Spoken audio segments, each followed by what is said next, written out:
Just remember everyone, we are live streaming, so you know what that means? Yeah, I know already.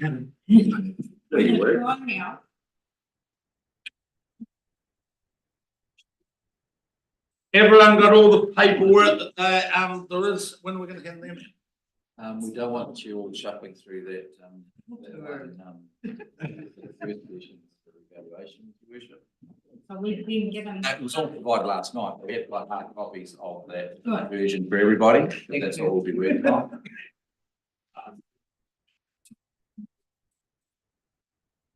Right, yeah. I'm going to try this. First segment we're going to today is the board program. Pete? I might ask Your Worship, the Chief Executive to introduce this. We're going to provide the scene, Steve. So just in terms of the workshop program today, in terms and the agenda, obviously, thanks. Just in time, like we said, we would always do things most efficiently, just in time. Our team came in this morning at 6 and we didn't have any internet connection. That was a little worry. But nothing that can't be overcome. And we have now got copies for the slides today.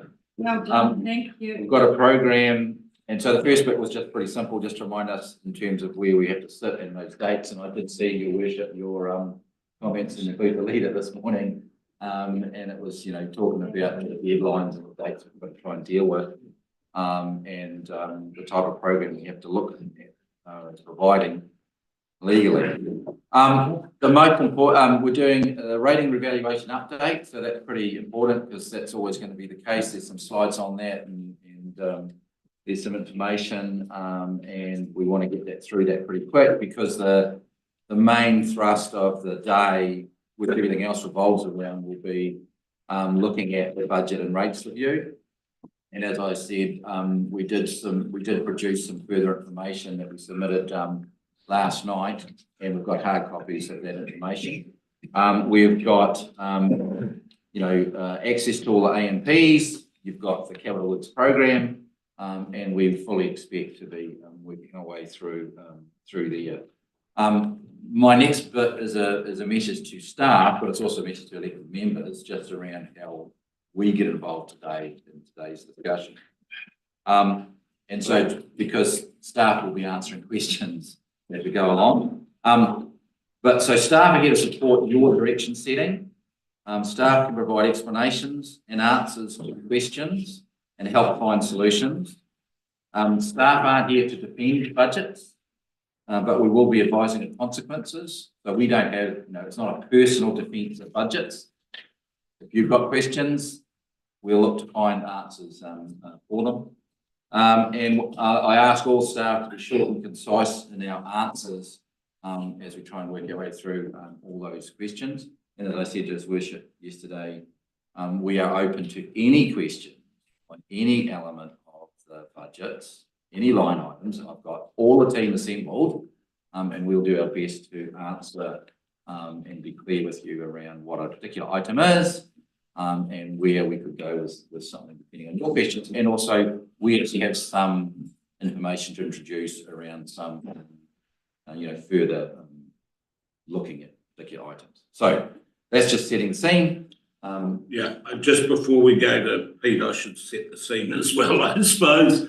Firstly, staff, if you're in here at that time of the morning, I appreciate it, but I cannot think of a day that's more critical to our district's future than we have here in front of us today. From my perspective, when we're looking at even the second cut rate rises, there is no assumption other than the assumption we've got to start looking at everything. So it's going to be a big day. Once again, staff, thank you for, we always welcome your input. Steve's probably a bit nervous after the state of mind I was in yesterday, and that's all right, I'm still in it. But that's a reality of looking at huge double-digit rate increases and the ramifications for the wider public. I did on that original figure. It was interesting. We're sitting at for a single pension at $1 and $8.50. If we had held those original figures, we in one flash go down to $1 and $5.50. Society can't move that fast. We're looking at half of it. They still can't move that fast. So we've got huge challenges in front of us. Pete. Thank you, Your Worship. I apologise for some of these slides, which came about through the hiccup this morning, but so it's hard to read.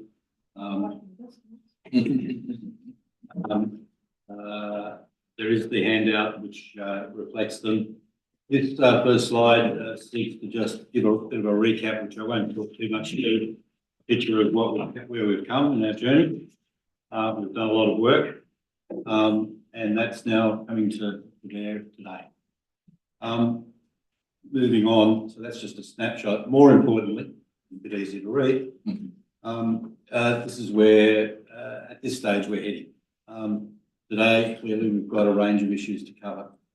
On the 25th of January, we've got a meeting. It's an additional meeting out of cycle. This is where we basically consider, or you consider, the consultation documentation package. And that will be the consultation document, the infrastructure strategy, financial strategy, and any other supporting information. And possibly a first very preliminary long-term plan, depending on time available. The legal requirement is those things, but to have all the other information which is available, but bringing it into the context and the format of long-term planning is highly desirable. The next two items are, if required, we'll talk about that at the next two elements. They're more process in terms of kicking off on financial policies, but we're hopeful that won't be required to go to the Risk and Assurance Committee, but we'll take advice from the Chair, who will be looking at financial policies, and we'll discuss that later. The meeting of the 14th of March is an additional meeting, and that's to adopt the LTP consultation document. That meeting needs to be informed by the audit, which occurs between the meeting of the 25th and that meeting. And then we've got an additional workshop on the 27th, which will be subject to, the items on that will be subject to what we do over the next couple of months. From that we go. Yeah. Are they in there, of all those meetings in there, one that we get sent out? Yes. They are? Yeah. Thank you. From there, we'll go into so the consultation process occurs after the adoption of the LTP consultation document, and that's sort of late March to late April, and that will lead us to the hearings of submissions we received by late April on the 7th and 8th of May, and following that, those will be brought forward to a decision meeting on the 23rd of May, and that then will inform the final LTP on the 20th of June. So that's sort of a snapshot of what it is, and when you, Your Worship, take any questions. Questions, Dave? Just in addition to this, and my apologies because it's coming in this morning, so Minister Chris Bishop, or the Honourable Chris Bishop, just sent a letter repealing the RMA, Natural and Built Environment, the Spatial Planning and the National Policy Statement, but we are told that by the end of this week, I'm meant to be getting a letter on what they're doing with this for the long-term plan. I thought that was it there, but it's not. So, is it up in the air? Yep, it's up in the air. Whispers are that they may. Have you heard any whispers, Morgan? What the letter is that's coming? What he's going to do? Yeah, we're just guessing what he's going to do. Impossible situation. Yep. So just before we move on to the next one, I forgot to highlight to you, councillors, when Sharon comes back in, she deliberately put her Christmas cherry outfit on so that it would cheer you all up. I've got a bit of colour John, try taking it off. Mine's more cherry than yours, Sharon, but I'm just covering it up at the moment. That is a bright colour, sorry. Look at us all in black. Yeah. You gave us black. Same as pens. the Fridays, Yeah, didn't Yeah. These are the- Oh, sorry. So, through you, Your Worship, that's all I've got to say on that. No questions came, other than do know that all that is about to be overlapped with this, and we're just gonna handle it. Everyone else is handling it. There was a letter went in from quite way more group than I thought it was. Ben Bell's request to delay the LTP, but I think the majority would have come in through that. No, we don't want to.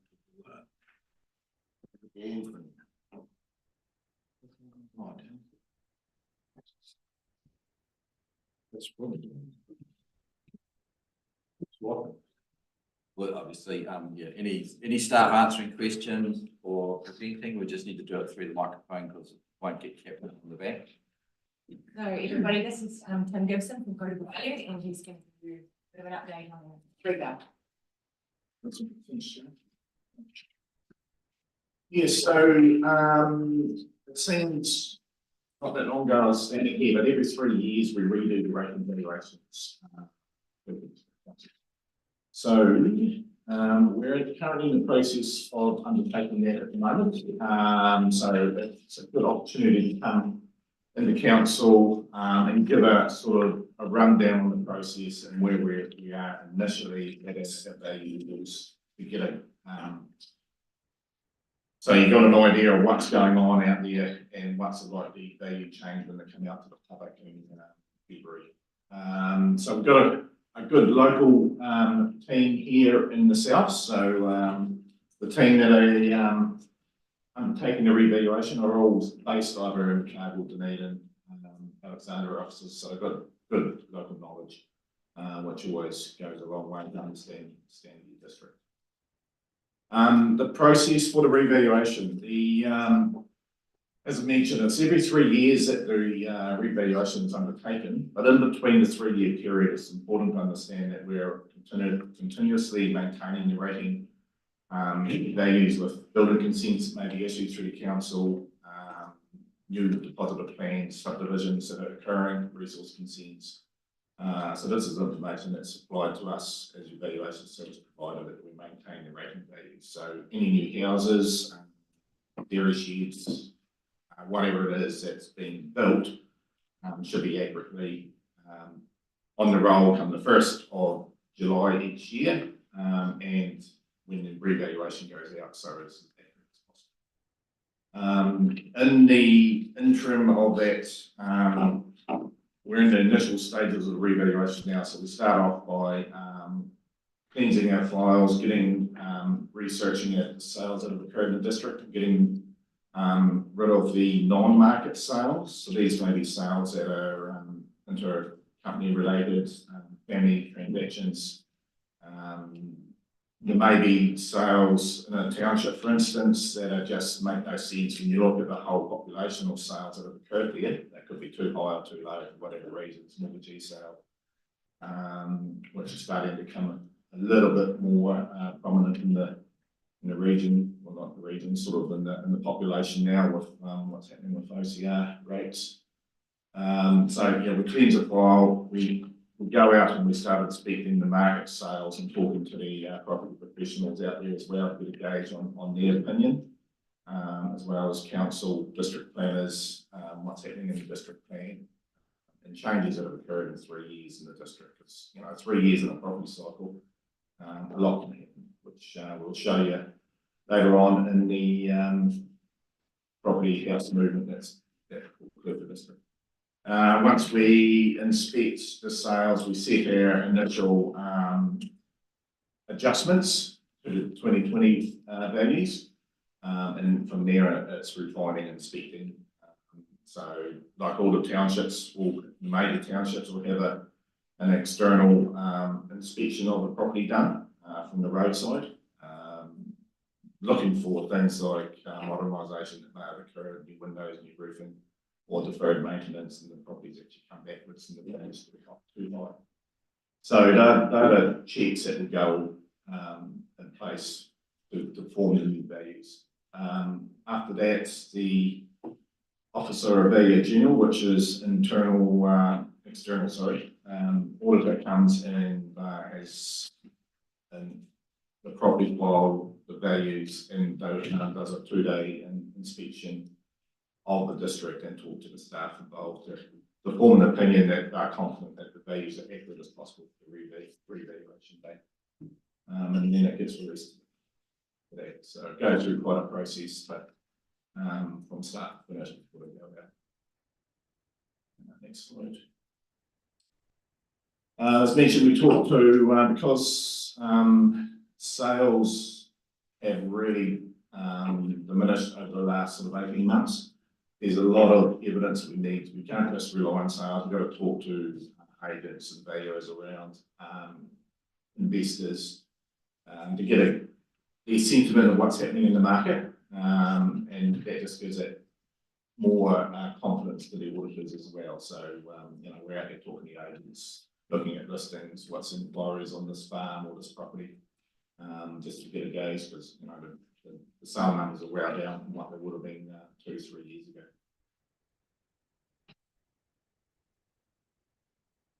There's been a big change in the auditory system for the revaluations. So combat that, initially the rating values are used for setting your annual rates. But they're becoming more prominent for a lot of different reasons, and a lot of different companies use rating values. So there is more reliance on them in the public. So that has generated a review of Rating Valuations Act by the OBG, which sets the rules and undertakes audits, as well as looking at how they audit the values. So they've been more strict on what makes confidence in the rating valuation and allowing that to go to the public. So there's been more auditory questions. It's a lot more complex market now as well. So to combat that, we've put in place our own QA system, quality assurance or peer review.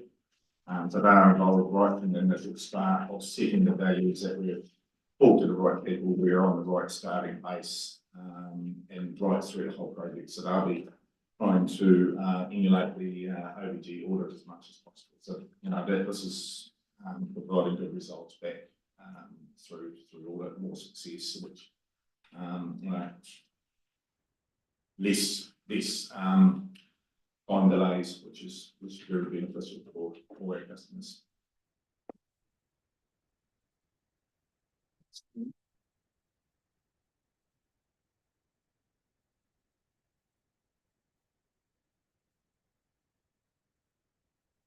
Screen effects. Invoicing.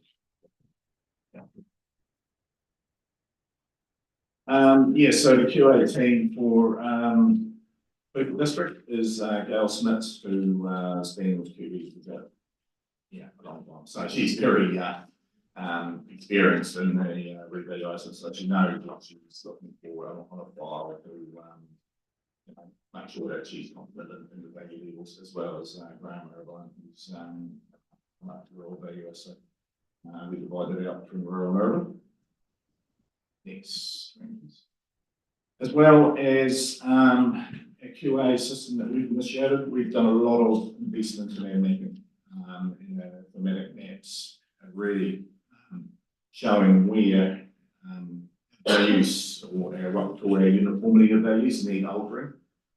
So a picture there of our Clover on a $1 per square metre basis, obviously showing your heat map there, the brighter the colours, the higher the value.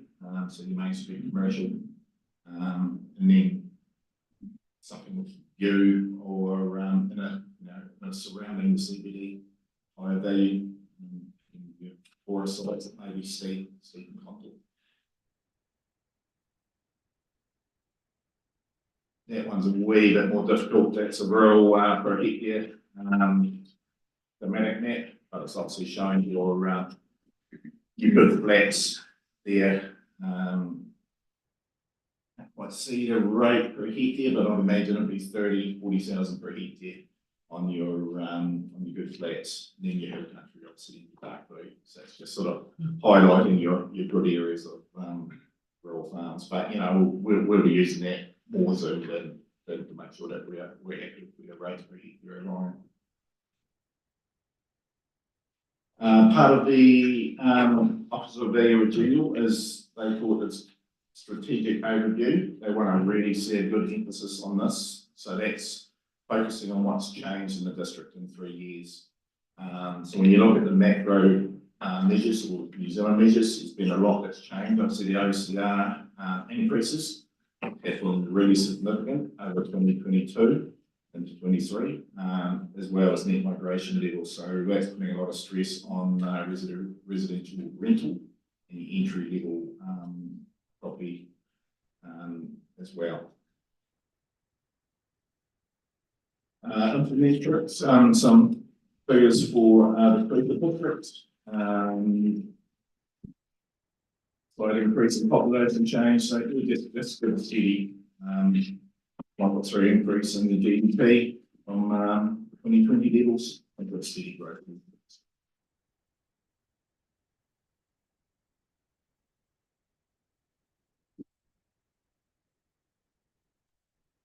So industry changes. You drive through Clutha, for instance, the new Countdown supermarket, new information centre, community centre.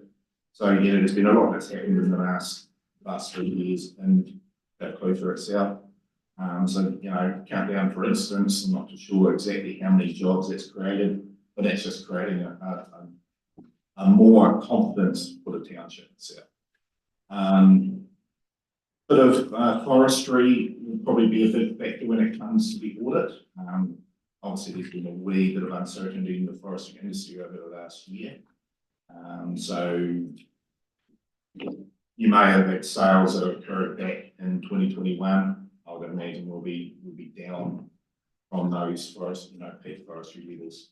But that will still be playing out in an increase in values over 2020, and it will be probably influencing the hill country values as well on pastoral properties.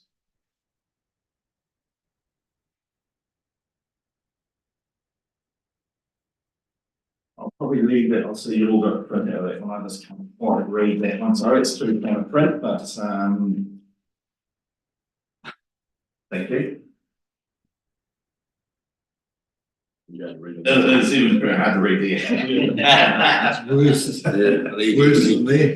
Yeah. Yeah, so we'll just move on for that one. So the typical land values, so Milton, Clutha sort of 90 to 150,000 per section,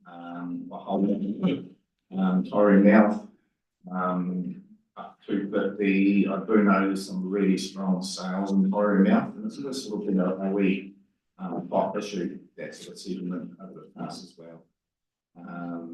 So I'd expect some reasonable growth in those areas over 2020. A lot of that as well is influenced from Dunedin values being really strong over 2021, and a lot of people have moved to Laholder or moved, to smaller settlements to be able to get into the property market. Yeah, some of the smaller townships like your Clintons, your Tapanuis, 50,000 up to 90,000 per section. And that's just flowing on as well to go capital values, 250, 350,000 for a house. And we do have some modern sales up around that $1 million range for Clutha, which is good to see. So this is our price index or residential price index. So the line you see there in the middle of that graph represents the revaluation stage in 2020. So we had significant growth in 2021 post-COVID, and we've come out of that, it was steady decline over 2022 and 2023. But we're still at a level where we're well above we were 3 years prior.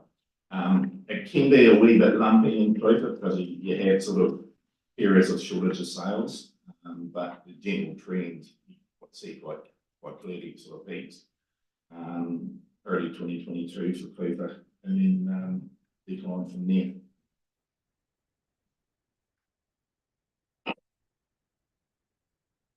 So we're at the initial stage of setting the values now.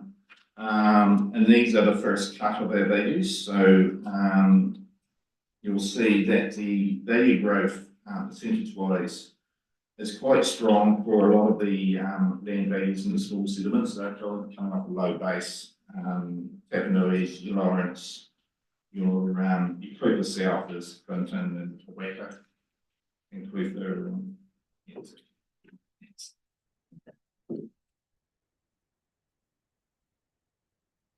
Yeah, so the growth is really showing stronger in the West settlements, both on the capital value and the land value changes.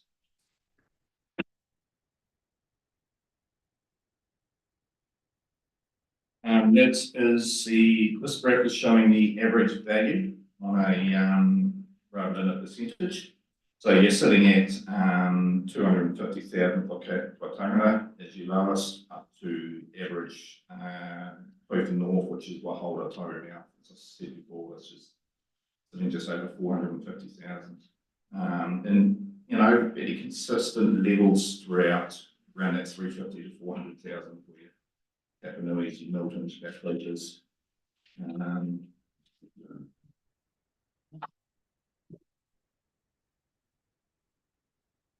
Commercial sector. So you may have heard from your delegates or your owners within the district. To start off, the revaluation we sent out questionnaires to commercial and industrial property owners, asking what changes have been done to your building, if it was whether it had been strengthened or known NBS percentage, as well as rental levels.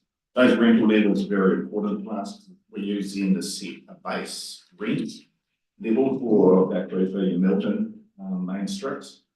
And we use that then to calculate the value by $1 per square metre rental at a yield that we use when we analyse the sales that have occurred, as well as talking to your valuers that are working in the commercial sector and the agents as well, very wide.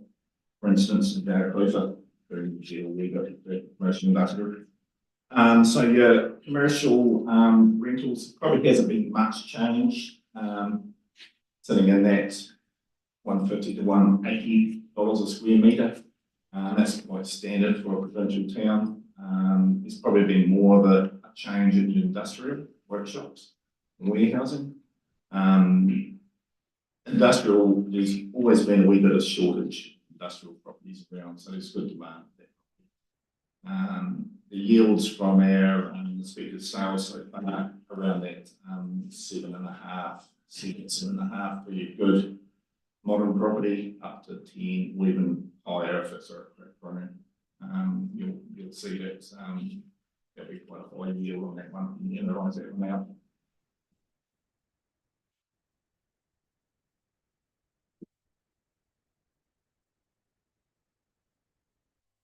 The changes in values are pretty consistent, around that 20-25%. We typically see industrial being slightly higher, which we can see here as well. So that's coming back to investor demand. There's a lot of pressure on commercial retail.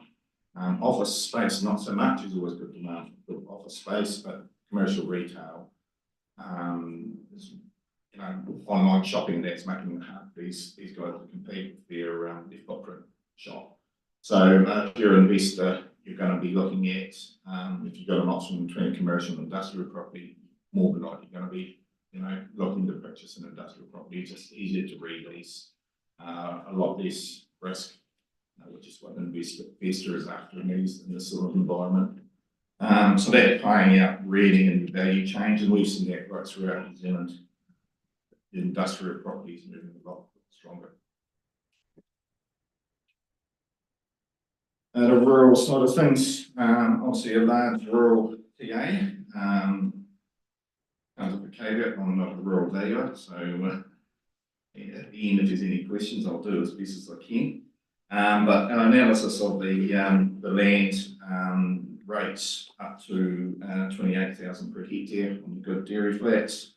25 to 28, yeah, for the pastoral and dairy. The hill country will probably see a higher increase percentage wise than the flats, which will be probably fairly stable for one of the last 3 years prior.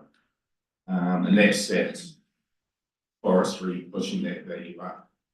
We saw that 3 years prior, and we're going to see it again this.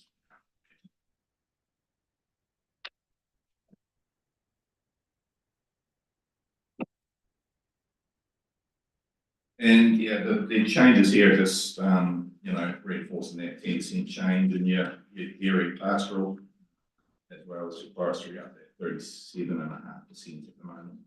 So these are all interim values. We've still got a lot of refining to go, but this is just a general sort of overview. And that's, not unexpected, that sort of increase showing there. So overall, for the district, is averaging 17.5% increase on your capital values and 17.3% on your land values, and it varies within each district, in each category of property. The other property there at the bottom, or second from the bottom, is your halls, your schools, any sort of schools, churches as well, sorry. Any sort of property that doesn't quite form within your main categories. So they vary. Forestry is in lifestyle, your highest percentages is 37.5 and 33, residential 24, and then it tapers off from there.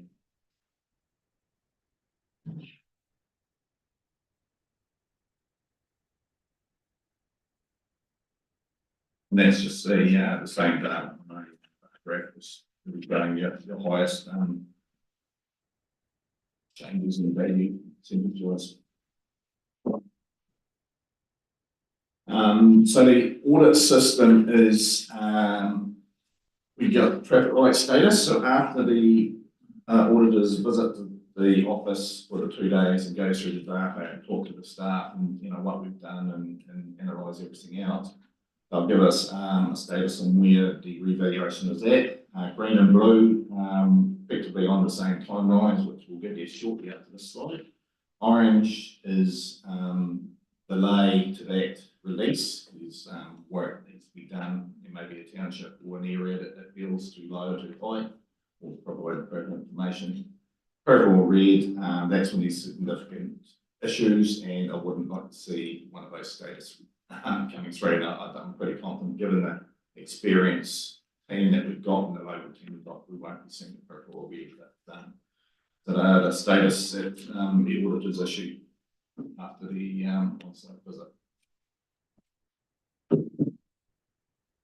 So the key dates we're evaluating is at 1st of September 2023, and the file goes to audit on the 9th of February. All going well with a green or blue status, certification of those values on the 3rd of March, and they get posted out to the owners from the 13th of March. There is a 6-week objection period, so every owner has a right to object to the values if they don't agree with them. And there's various reasons why someone could object to the property value that they're just concerned about rating burden, or they're looking to sell a property, or they've done work to the property, or they just feel it's too low or too high, whatever the reason is. So there's always that option to people. If someone objects, we will inspect the property and look at sales and analyse it out and adjust the new value according to the sales that occurred around them. Typically, we're around 1.5% objection rate. So the total number of your properties in the district, 1.5% is generally the objection rate, and we'll try and get them as cleaned up as close to the end of June as possible.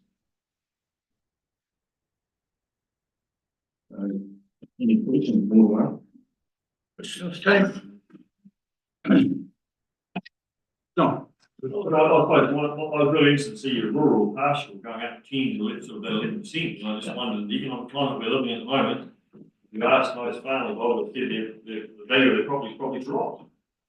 Yeah, it's 3-year period. Yeah, it's got worse. Yeah, a lot of that pastoral will be driven by that hill country rate that we increasing.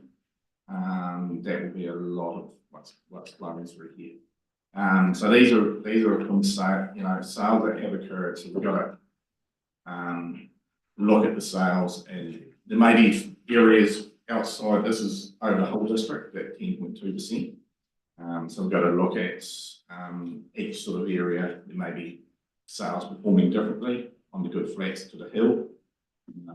You think of the trees, you're talking about the hill country, like you're talking the trees driving out?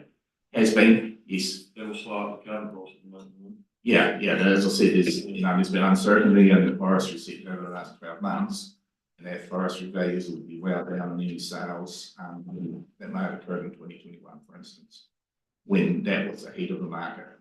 The heat, and that was a lot of pressure and a lot of almost the darling of the rural sector.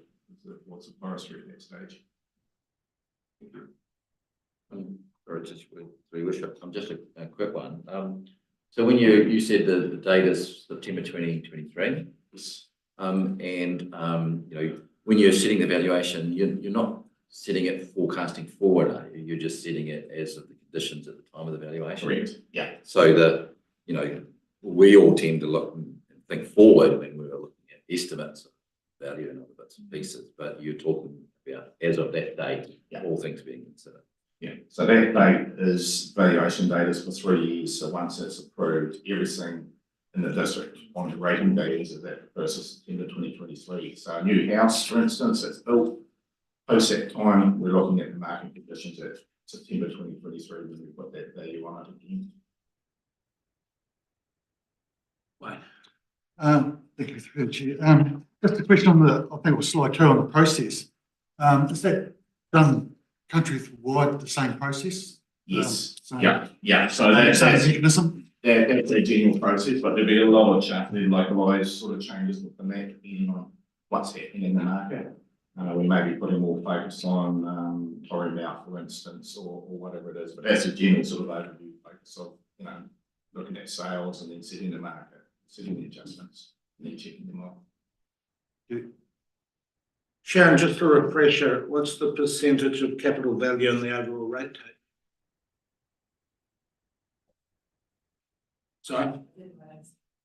You know how there's different components, UAGC, capital value and the likes. What is the percentage of capital value, which is obviously correlating to this discussion, capital value compared with the overall rate take? I thought it was 20%, but because it's not as big a deal as it used to be, and there's always that misnomer that if your value goes up, your rates are going up, but it's not. It's the proportion yours goes up in comparison to everyone else. So you could go up by 10%, everyone else goes up by 20%. You'd actually go up in value, but go down in rates. So while it is a factor that we've got to add in, it's not as big as the old days when, of course, some councils used to be up around that 50, what they used to just go capital value. You've certainly confused me. So if your property went up, Kim, but it didn't go up as much as everyone else's, your rates will actually go down. People always go, oh, my value's gone up, my rates will go up. No, it's in comparison with everyone else. It goes up at least. Oh, you're thinking the other portion. No, we've got a poll. No, he's not right. Can you divide it? Still Can you help me out here? Because that's right, it's proportional. They don't go down. They go up, but not proportionately with the others, what you're saying. Every single, if the pool stayed the same, the bucket of the rate stays the same, and your value goes up by less than everyone else, then your rates would actually go down. The only component that will put it up is when we put it up today. So the bucket. Yeah. You're saying it's going up, the pool's going up. Well, no, we could do a zero rate rise today, not bloody likely, but we could. If there was a zero rate rise, what we're talking about today is all proportional. Your rates could go up, but if you're less than everyone else, your rates will go down. And then the rate rise comes up. Given the rural lifestyle, I'm pretty nervous about what it's gonna be. Yeah, good day for us, Kenny. Okay. But on that comment, Ken, on that comment, I will say, so I found QV very, very good to deal with. Yeah. The last revaluation, I had a property that I thought was undervalued by QV. So I wrote in to complain to increase the value, to get it to market value. Because obviously then I had more equity inside the property. I was gonna say, when did you put it on the market? No, I've still got the property. So, but they were fantastic to deal with. They rang me up and they came and inspected the property. Nice. We listened. So I found them very good to deal with. So, Well, I get that. so people, if you just for yourselves and constituents, if you get someone that says, my place isn't worth 750,000, I'm getting paying too much rates. Then just run QV and I'll come and revalue. I get that. I don't get what's worship saying. It's all very confusing. I'll get a blackboard for you one day, Yeah. Kenny, but it is right. Whiteboard. Yeah. Yeah, so just, His Worship is right, if the rates don't move at all, 0%, then that is correct. But we all know that rates always move some way, and so that's why most people would look at it from a different perspective. But technically, if the rates don't move at all, 0, then you will see that proportionate difference. It is proportional. What was it, the one, so I'll go Bruce Simon. Just regarding if people have objections, there's no cost to them. No, there's no cost. So we'll come out and look at the evening, we don't just adjust to what they think it's worth. We'll look at all the sales and the property itself and check our measurements to make sure we got data correct for a starting point, and then compare it to sales, and then report back to you what we feel the value is, and then make a change.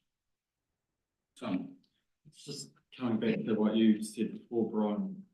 So just to clarify, only about 20% of the rates is affected by changes in the quotable value. No, only 20% of the rate is made up, and you got to be careful with that figure because it changes with there's obviously a far higher loading in the rural on the capital value because every urban one has a house on it and such, where you should have 1,000 acres and then only one house. So it's disproportionate, but as a rule of thumb, it's not as big. The capital value isn't as big as it used to be. 20 years ago, you're saying it might have been roughly 50%. Yeah, councils used to hit that up far more, but now we spread it with UAGC, targeted rates and the like, and it brings the capital value, the impact of the change in capital value down. President. Just another question, Tim. Earlier on, you mentioned you had to be, can't remember specifically how you worded it, you had to be more rigorous, or people are putting more reliance on the rating valuation. Is that because people, rather than actually getting a valuer into the value of property, if they're doing a sale purchase agreement or something like that, they're actually relying much more on the rating valuation? Because when I go online and look at the property, you see it'll give the rating valuation, but it's nowhere near what the seller is actually wanting for the property. That can be in the There's still a lot of demand for recent valuations for finance purposes, but a low risk borrower, the bank may run with automated tools based off the rating value, which is quite common. Probably not so much included because of the low sales volumes, they don't work as good. But it's still high demand for registered valuations for finance purposes. But yeah, you're right, there's a lot more reliance from the tools, insurance, for instance, calculators, on the data and the rating value itself. you do have that thing at the back that goes, this is purely for rating purposes Yes. only. Yeah. Because I know when we're in real estate, you look at it, oh yeah, we'll use that one, or no, we won't be mentioning that one much. Yeah. There's too much of a fluctuation. Yeah. Bruce? I see on that, there's 331 forestry assets. Do you have a figure on how many have actually converted over the last, say, 5 years, or don't? Not offhand, but we possibly could try and find something like that, but not offhand. Actually, we could, I could find what number there were 3 years ago. And that's obviously the difference is what's been converted in the 3 years. Yeah. Any further questions? That would be a hard one to get to, because some farms have put, 50% into forestry, and Yeah. they'll still be a mixture. Yeah, well, and those ones would probably be holding, the category is defined as highest and best use. So if you've got a farm that's 50 forestry and 50% pastoral, most of the improvement or value is going to be in the pastoral side of it. All your heads and your outbring and all the rest of it. That decision as to what it was to be based on the area of the land. Yeah, the category forestry or forestry will be pretty much 100% forestry. Yeah. And the other thing you mentioned, sales are down. Yeah. This recently anyway. Sort of, do you have figures on? And it's in one of those slides that's really hard to see. Yeah. It's got some like 10%. Yeah, it wouldn't surprise me. Decrease. How much? 10.7%. 10%. Oh, yeah, and that varies from district to district. I've just been in Cairns currently doing the same thing up here, and their sales volumes is 50% lower than 2 years prior. Thank you. Another one on Tim's presentation, we're getting it through with on the unemployment. Forever we've had it, that we've had no kids and heaps of jobs. And just in the last 2 job opportunities meetings, we've now got kids, no jobs. And I didn't think they would turn around so quick. Nothing more for Tim. Tim, thank you for that. Nice. Good overview and thanks for the effort. I'd just like to add that these are still obviously at audit stage, so it's not open to briefs or anything like that. So all that's certified. Okay, thank you for that. You just be aware, the workshop is public, and it is being live streamed, so that sort of caveat, had to be aware of that. Okay. Okay, let's go to number 2, which was rating revaluation. Sharon went out the door. We'll just, I think we just hand these hard copies out. Apologies for lateness. No problems, Jock. We noted it, but it, there's a lot. It'd be charged at penalty. I might add though that the bread and butter industries from the Quetta district in the wine form today, there's been combine harvesters, log trucks, stock trucks, bulk trucks, everything on the road. There you go. So the primary industry is holding us together. That'll blow away. That sounds good though, like, Jock. If you leave late, you're gonna arrive late. Not necessarily, no. When he rang me, he said he was outside college, I'm thinking, the time he took to get here, I could have got from Lawrence, I reckon. Well, the other issue I encountered, your worship, was that the car park out the back's quite full and it's very difficult to find a park. Yeah. Very awkward. Drive around to vacant. I had to do 2 laps around the building to find one. Very, very similar to problems like Central Dunedin when they did their reconstruction, where the smack in the middle of reconstruction development, so we can't create space out of nothing. Without a graduation too.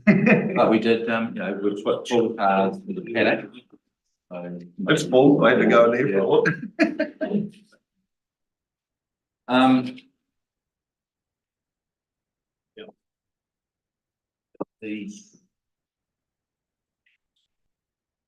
So just a couple of things. When we are making decisions or when, not just, but giving direction around amendments to the program is, I'll draw your attention to the rates, the debt limit. The debt limit, section. I think they're all done consecutively. Yes, they are. It's very well done. What made it? Page 16. Water over It's the, I think the driver, it's called, our strategy for borrowing 24/34 is the table, and then we've got the underlying data with it. So, when we're looking at changes from this discussion today, not only do we need to be careful around the impact on rates movements, so you understand what it will have positively or negatively on. We have to be aware that we've got a problem in as early as year 2, where actually we've reached our debt limits. And why I say that's really important is that it's a second consideration we have to give to any direction that we look at. What we don't want to do is we don't want to, reduce a decision that reduces rates revenue, but doesn't reduce the expenditure or requires additional debt, because we've got to find solutions that actually reduce debt. And so there's 2 parts to everything we're looking at. And in the past, we haven't worried, when we talked about decisions where we might reschedule something. So we say, we've got a problem in this year, but if we do the work in that particular year, it doesn't hit the rates until the subsequent year because of loan. And we've consistently always looked at it in that. Well, today, we also have to have a look at the year in which the expenditure hits, because when you are spending, let's say on a big capital project, you have to do it from debt because you don't have the cash. And whilst it might not hit rates the following year, what it absolutely does from a cash flow perspective, draws down on debt, right? So we're there to support where we're heading on these things, but we just have to remember those 2 parts to it. When we are looking at, we say, okay, here's a proposal, right? What does it do for rates impact? But what does it do on cash flow debt, right? And what we can't do, we've only ever got headroom in the first year to a certain extent, and that headroom, I'm right, aren't I, Sharon? That headroom, which is, if we look at the table currently, 24-25 column, 19 million, is that correct? It doesn't reflect the proposal to borrow the 7 million to assist the drop down in rates from 44 to 25. So there is a limited amount of headroom for that, but it does accommodate that. But we need to be looking at those impacts across those columns and find those solutions so we don't hit the problems with the debt, right? So, we've looked at a few things too. We absolutely have to find some solutions today that are going to reduce some of that expenditure and reduce that debt limit problem. And we just need to watch for that. So just trying to explain it to you clearly that it's a bit like a 2-dimensional, 3-dimensional puzzle that we're trying to work to. Cash flow is actually now pretty important because we're breaching the debt limits, and we have to find those solutions. In addition to when does rates hit and what are the rates impacts as a consequence. So 2-pronged, we're looking to Sharon to support us as we are working our way through, and the team to be able to say, hey, this solution does this, but it also does that. And then we look at it. Does that make sense? Everyone quite clear on that? Kenny, Well, look, just after the rates increments that we're looking at, I looked at this was the next thing that frightened the hell out of me, really. I mean, it's not a legacy I'd be proud to leave behind, to be quite honest, so just please, thanks for that explanation, Steve, I need to know that, yeah, yes. so the three components you got to think of was capital works Yeah. program, debt. Works program, debt depreciation. Yeah. Sharon, am I reading this right, that over the 10-year plan, we're loading up, yeah, right, we can't go to 300 million, but if we did, so 2/3 of our capital works program will be funded by debt. We've got a 319 million capital works program. Is it as simplistic as that, or is there other drivers? What I'm trying to look for here is this the capital works program pretty much entirely driving us to this position? So your worship, but the way the model's working at the moment, all of our capital that's new, that's gone in, that wasn't in our last function plan, is debt funded currently. Yeah. But also what it does is it says, if you need to borrow for everyday expenses, it will raise loans for that as well. But currently that's actually reducing. Yeah. Yeah.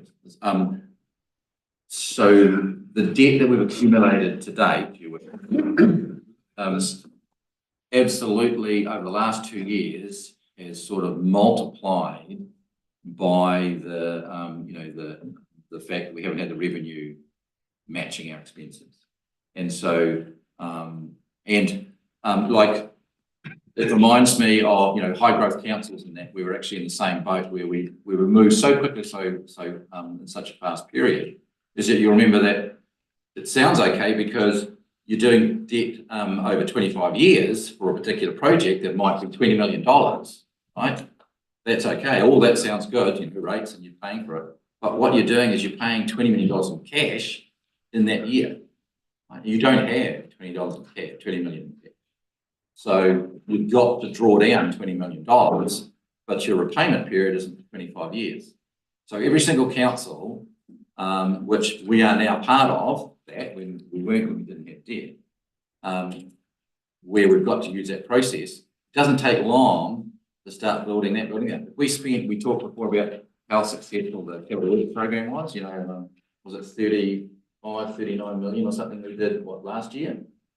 Right, well how was that? That wasn't, we didn't have the cash. That's all full debt from a successful program. And that, but you can't keep doing that because you run out of your debt limits really quick when you know that you've only got 120 odd million in debt limit, right? You don't have too many years of that before you really have to do something. And they have to do something that is, right, you've got to generate reserves, you've got to generate more cash, you've got to try and match that more. And that's where we are currently sitting. Sharon, from an auditor's perspective, what's the consequence of going over your net? Do they tag us? Well, let's roll it back one bit. Would LGFA allow you to borrow over the net? So if they won't borrow, then we can't go there. They set that limit. There is 2 limits though. It's whether you have a credit rating or not. If you don't have a credit rating limit, it's 175% of revenue. If you do, it's 280. But we've always been too small to do that, haven't we? The big boys do that. You can do it. What would it cost? $57,500 to do it, and then $52,500 a year. Got to think of the consequence of that though, because I looked out at that end figure, 300 million. 300 million's 18 million, rough figures, 18 million in interest. We're paying more for interest than a couple of years ago what this entire organisation did. We're heading off into la la land. Yeah, I mean, I think you're right. I mean, you're right, Worship. You don't just do that in 2 seconds, because it's a nice opportunity. There's some serious issues that you would be looking at because you're right. Oh, that sounds great. Let's just draw more. But if you haven't done something to match your revenue to expenses, you're just going to be in even a worse situation. And that. So they can match. You can say, hey, it's actually worth it, and you do the homework. And as long as you're making those decisions on that basis, I'd be thinking that you would be trying to see what you could do to balance everything and achieve the 175, and then perhaps do some homework, the next year or so around where we might be heading on the longer term thing, because that's obviously we've got some problems longer term to look at. Do serious homework, but I think we'd be probably pretty risky if we, tried to use a year 2 assumption of 280% without sorting this out in the first place. So what is screaming out to me is that we can't go there. So today, we've got to grasp it and start seeing what we can say no to. It's only 2 things. Debt can't go, so capital works goes. That's the only 2 options. So you make a comment, Steve, what has been our daily expenses cost more than our revenue. And have we got that workshop got cut short last week? We've got to get into a situation where that doesn't happen, doesn't it? I mean, we shouldn't be beating ourselves up on where we are. There were conscious decisions made, yeah. and we were doing it on an assumption of that we were going to lose all our debt, weren't we? So, that's a major change to all our assumptions, right? But all we are left with, though, is the consequences of that, which is a double or triple whammy, because we've kept rates low. We did it for a reason. Yep. We've increased our expenditure because we had to bring in the 3 waters and then and all that, and then we're making those decisions that says because we've got 3 waters back in, heck, we need to bring depreciation back in, plan maintenance back in, all these other things back in. But our rating base hasn't moved, our rating thing. So those are just consequences of things that naturally we made legitimate decisions, and then there's been an assumption pulled out from under us. Now we have to deal with that. That's our job, isn't it? We've got to work our way and make some calls on that side of it. We still have one of our problems, although we've got a couple of suggestions as well coming up, is that when we talk capital works program, we've got this balancing act between a lot of the expenditures to do with 3 waters, and we've got to try and achieve compliance around 3 waters, or we end up getting hammered for non-compliance and that side of it. So we'll be working with you to say, well, is this possible or not? But then what does it mean for compliance? What does it mean for that? And saying whether it's actually something that can be changed or not, or timing changed or not. But a lot of that's there. Second thing is roading. Like, we're sort of locked into the budget program because it's gone to, which has had an increase, not a huge increase, but an increase that is, it is there. We're locked into the budget, but it's possible that we talk about 3-year programs. Again, whether we have options around playing around with when the costs fall within the 3-year program, whether that helps or hinders the problem. Because the only other alternative is when you get the budget to say we don't want to do all the work in roading, and that may not be something you want to go down, because the usual story, you lose your 65%. Right, so those are sort of things we just have to be aware of when we're trying to do the cuts or changes that there's no doubt from us something has to change, because we have to sort out the cash flow. I think we've got to keep it in perspective too. In fact, I'm looking at Queenstown, for all intents and purposes, it's 4 times bigger than us, and they're at 1.1 billion. So they're already there now. Dunedin's they've had access to credit of 1.5 billion, and they're 5 times bigger than us. They're somewhere over here. Although the difference they have is both of them have lolly jars that we don't have to go to. So this is the reality of running the 3rd biggest roading network, and 3rd longest water reticulation. I said one question. I'll be careful what I say about Dunedin, but their lolly jar has a ginormous amount of debt in it. Yes, 1.55 billion. Yeah, and they don't make much of a difference, so they haven't got a lot to go there. But just back to the 3 waters, the capital expenditures. When 3 waters was initially proposed, I always thought that the idea was it was going to be a 30-year work plan.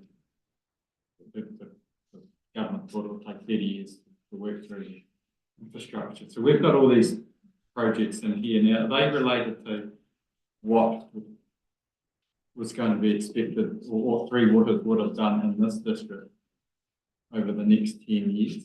Or are they things that we would like to do in the next 10 years? So this bump that we're taking today is basically Crown Street was invented last year and it hits our books this year. No, the capital projects that are all budgeted. Well, I was talking to Sharon and Steve yesterday. All of them are pushed by compliance. When your compliance is due. Do they mix? There is a combination, like, you know, when we looked at the situation ourselves, because we've only, you know, been pulling the debt, you know, the debt component question is only just, we've only just got the information together. So, you know, we started looking ourselves and said, where are we going on something? And so that capital program, when we looked at it, there are a couple of rather large ones that was within the 10-year program that may be discretionary from a compliance perspective, and we can talk about those things, right? Because you're right. Originally, these were all put in because this is where things were heading, and we thought this is the case. And now we're having to look a lot harder and say, well, hang on, you know, can we still be compliant, meet standards, and maybe not replace this plant with a new plant, right? Which is in the program. It's a balance, and we can look at it. Because did you ever get to see the work that Three Waters were doing on their activity plan for this district? Yeah. Well, this is what, we got back, we sent them a list in March saying this is the stuff that we've identified we need to do. There are some projects in here that when we got the list back from them, we said, oh, where did they come from? They must have been added by the NTU. So there's projects in that list where we potentially can say, we ain't going to do this unless someone else pays for this. And one that really stuck out to me was fluoridation for about 8 bloody. That there's no way anyone in this building I would have thought would have put that in, because one of them's Waitāhuna, which isn't going to be there by the time that budget comes. So I mean, and there is some timing around renewals that we can look at and say, actually, some of these we really do need to do. We've put them off for a few years. Some of these, I mean, it'll be a risk from a level of service perspective. But we could actually put those off for 5 years and see how things go. So cast iron mains in Balclutha is one example of that, which have caused quality issues with water in the past, but don't seem to be doing it at the moment. They're not failing, they just occasionally cause dirty water.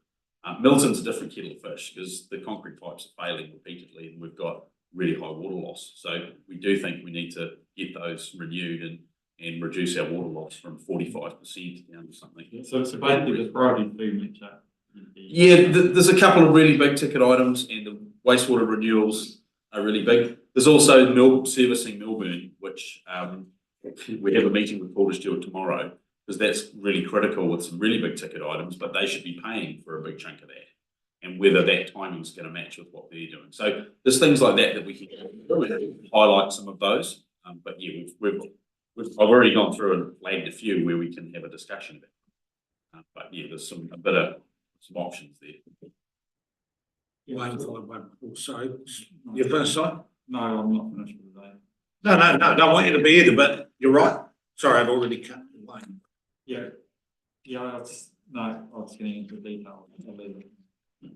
No, that's a day for the. Okay, well, some of the huge costs for the capital works things were obviously land purchase for the less equipment. That may well be up in the air again. So should they be rushed at all? Oh, then, through you worship, there's not that many in the first few years. They're all a little bit further out than that. Oh, yeah, they all add into that. Oh, they do. Huge chunk of that 300 million clearly purchase of land for waste treatment. Yeah, and we need to do further work and engage with iwi about what actually the priorities are as well, because it may not be for some of our sites. It may not be a priority. But we need to have those discussions before we know that. At this stage, it's been put in further out, roughly when that's going to be, but we need to get onto that process. Yeah, but it does give confidence to doing other big capital projects. It's a huge bearing of what we choose to do. Yeah, I mean, I think we are focusing on years 1, 2 and 3. Because remember at the moment, we technically are only producing waters in for years 1 and 2. And year 3 has waters out, right? Until someone tells us differently and gives us more time to do it. And so like we haven't had the time to do a lot of work around the outer years.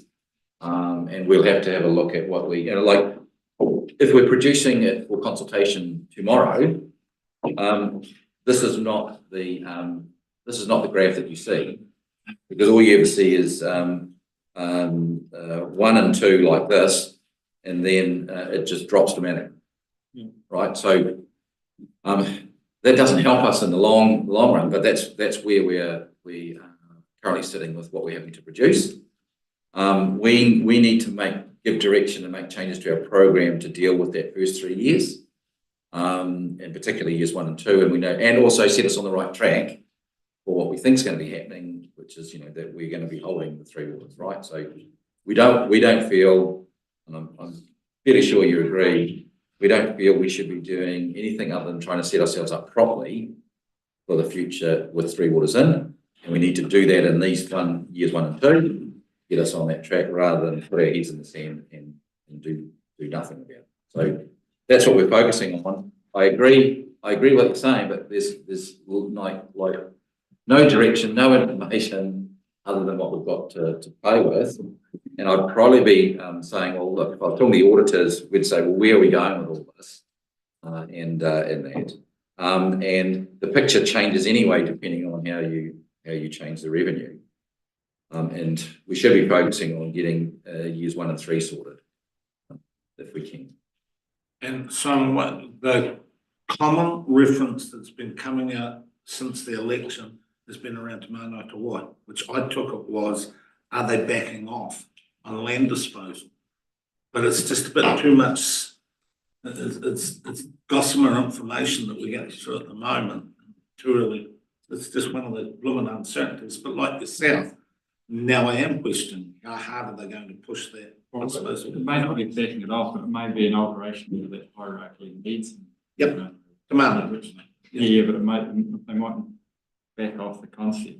They might alter the concept, the hierarchy. Yep. I think it was Wayne followed by Bruce. I just want to ask the question, that these assumptions we're making, that the government aren't going to do anything, because I've read nothing or seen nothing that the government have come out with any statement about 3 waters. So are we making these assumptions that they're doing nothing? Is it what we're doing? So I think I'll try and explain. We've got to go technically from here today, and then put in a program that shows 3 waters being out in year 3, right? So that whole graph just changed, and that's what we have to do until the government tells us differently and gives us an ability and time to make the changes that they were suggesting. And we were here, Wayne, when they were talking, well, we'll just give you more money. Surely now they're looking at every other council going, it's not a very good idea. Well, we're never ever going to be saved from year 1, probably not saved from year 2, but they're going to have to do something. Something's got to come from this, although it might just be too big, and then we're all on the same, we're all sailing on the same Titanic. But like I said, we need to look at what we're playing with now as if the water was in, so we can make the right decisions for years 1, 2, and 3. And no matter what we do, nothing's going to save us from year 1. That's the way. Bruce followed by Dane, is it? Yeah. No, I was just going to make a comment. The land treatment capital cost there is about $170 million. That doesn't include consent renewal and treatment process upgrade, as well as the land treatment. So I think that's a significant. That's more than half of our most debt in the period. I think we have to actually start pushing should be the environmental outcome that is important here and not the actual process itself. As I remember being probably more than 15 years ago, there was a push from the regional council when we were renewing consents for wastewater treatment. Wetlands, it was just the flavour of the year or whatever, the 3-year period. And wetlands, as far as I can see, did very little to improve our water quality. So we have to, I'm presuming, the government, as Simon's alluded to, will take notice of what the impacts of just having philosophical attitudes about how we treat water, wastewater, rather than the actual practical environmental outcomes of it. And I know there are cultural aspects to it too, but you have to, it has to be the environmental outcomes actually. Just follow the philosophy and being that with a huge bill to do that. It's just not, it's not practical. But I know, that's looking out the whole 10-year period. So the next have to have a close look, as the executive said, at what we're doing next. Have to understand what the capital program we are undertaking, and definitely 23rd, and we have to understand our operating expenditure as well, and have to make sure that we are covering that from our rates, not capitalising the future. Could I just add something into the mix when we are thinking of, do we put something in, do we not, for land disposal? We've got 3 short-term consents with the regional council that require us to do the homework on land disposal, and we are getting pressure today from iwi organisations who were part of those consenting processes about what are we doing in terms of that investigative work. And so we've got fixed timeframes. We've got 6 years left in a couple and 8 years of another. Yeah, Dublin is about 8. Clinton and Wahole are about 6. So we've got fixed timeframes within this 10-year program where the current legislation, current consenting, says we need to be going down a particular pathway. So it's not quite as it's not really quite as simple as suggesting all things are all going to change and we just pull it out. I think we're going to have to provide, which we have. How much we provide is a different question. We can probably have some play with that or look at that in terms of its impacts if we want to. I mean, I'm just saying to you that these are outside that 3-year period. We need to look at how we manage that side of things. Yes, it's a big chunk, but we're actually got to do some more homework around what we might forecast around that. But we've actually got some hard and fast compliance and consenting requirements that have been set on us that we're going to have to address within this 10-year period. And I don't know. Don't ask me, if the government changes legislation, how that impacts on existing consents and things like that. That's legal issues.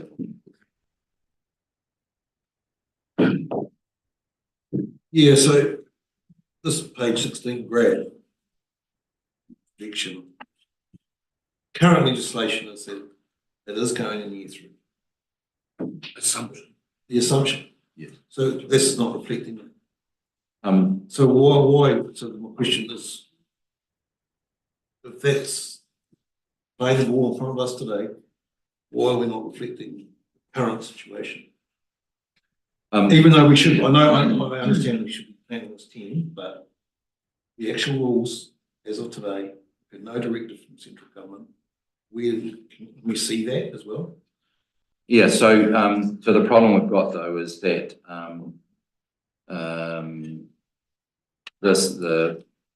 our advice is we need to be making decisions in years 1 and 2, 24, 25. yeah, as if we keep three waters so that you, are preparing for what we all understand or expect or been told. It's within the government's manifesto, that three waters legislation to be repealed. So the prudent thing to do would be to prepare for that, because we absolutely have waters in for years 1 and 2, right? And whilst, technically we will show year 3 out, and you're right, the graph, it will look good because the graph won't have a problem, will it? In that sense.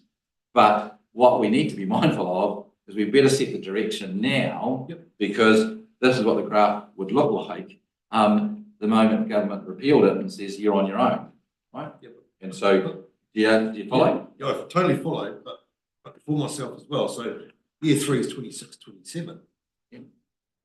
If I have the matching graph, current rules, where we stand today, it'll show me three waters. Yeah, it won't be a problem. Compared to the overall debt. No, then. Yeah, I've got no worries about what's in front of me, but it'd be nice to see the other side. Well, Which is the current rule. Yeah. And yes, we can do that. Yeah. We can absolutely do that. It'll give you a false sense of security, No. but we can certainly do it. No, because I think every other district throughout the whole country is in the same situation. Yes. Yeah. Because everyone ran out and did massive capital works, Yeah. they rushed into it, put massive budgets in because they all thought the American Sea was going to disappear. Yeah. So you're going to find the whole country's in the same situation. So it's all very well having great treatment plants at the end, but you've got to be able to put food on the table to create stuff that goes in the pipes. So Since he's busy. Sorry, guys, I've got one letter from Simeon Brown and one letter from. They're just coming in, but guess what? They've just changed the roading, our entire roading, the fresh water. But they told me today to look out for the one that was going to give direction for this. So my apologies, I'm just looking through it. It's the great unveiling from the pulpit, but glad that we've got some clarity around what we're doing now. Who was it? Well, you wouldn't ever go, Kenny? Absolutely. Kelly, sorry. I probably want to have a go, and I probably want to say that we actually need to be honest about what's required, until we actually get absolute confirmation about what's happening. Why aren't we showing it as it is? Yeah. And because every other council is in the same situation, and I really don't see the point of trying to make it. Yes, we can make it look right, but actually, are we being honest as we make it look right? We've been hit with consents and stuff. Don't put it on the back burner. We know those things need done. And I just think we're probably going to suck it up a bit. Some of this is the result of the low interest rates in the past, but I actually believe that we should be showing honestly what we need. And if some of these things are urgent, they have to be done. And especially in our three waters, and I know we've been hit here. We knew we were going to be hit here, but why sweep it under the carpet? Why don't we just be honest with what if some of these things are needed to get our water up and running properly across the district and get good faith with everyone else, they should be done. That's what we're doing. Everything in here, everything to make. Well, that's what I mean. It should be staying. We shouldn't be looking to shift that. But if we're not being pushed by compliance, when you're looking at 25 or 47 or whatever it is, you've got an obligation to move it. We're pushing ourselves over the cliff for no good reason. You can't risk going over the debt cap either. Yeah. Unless we're going to dip into the Ellison Ludum. No. Sure. What this does show is even at the 47% rate rise in this year one, you're still going to breach the debt. So we do have to make some conscious choices in terms of interrogating where we're doing, and we don't have luxury of headroom. And there will have to be some choices we make to address the debt cap, even where it was at 47. So 47 wasn't the magic bullet. It's still going to be a problem, and that side of things. So we do need to do that. We can start getting to specifics if you want, Your Worship. We weren't going to do that to afternoon smoker, but then we've got 17 minutes and we might get squeezed. No, Your Worship. This is sorry, it's a morning smoker. Yeah. Because I mean, this whole session, everything else is ancillary to that. We've got to work our way through your questions, the line items that we want to check, the ones that we've checked and suggesting some changes, and then seeing the impact of those changes. So anytime we want to move into that, we can start. Has everyone exhausted the situational questions as such? I think we should, sorry. This probably won't. Okay, I was looking good study last night on that 1.75%, 175% revenue to net cap. And just since I've been on, most of our capital projects have gone over and above what we expected in the last year. I wonder, and this bit of if I was doing my budget on my farm, I would be actually looking for a self-imposed cap of about 1.65 or 1.7 to allow for contingency headroom. Because if you push right there from the start, one couple $1 million project can blow you out. And I mean, we went through, Your Worship, we totally agree that, we shouldn't try to get it to zero, because totally, that there should be some headroom, and whilst we don't change the cap necessarily, the principle would be you'd be trying to make sure you don't shave it so close that you do have that problem. Should we have a self-imposed one today where we say 1.65 or 1.7? Yeah, well, we're worried. I mean, Sharon's already worried at, let's say, a $19 million. Yeah, because what was the payments we just did this month, Sharon? 12 mil. So it doesn't give you. We've got rates.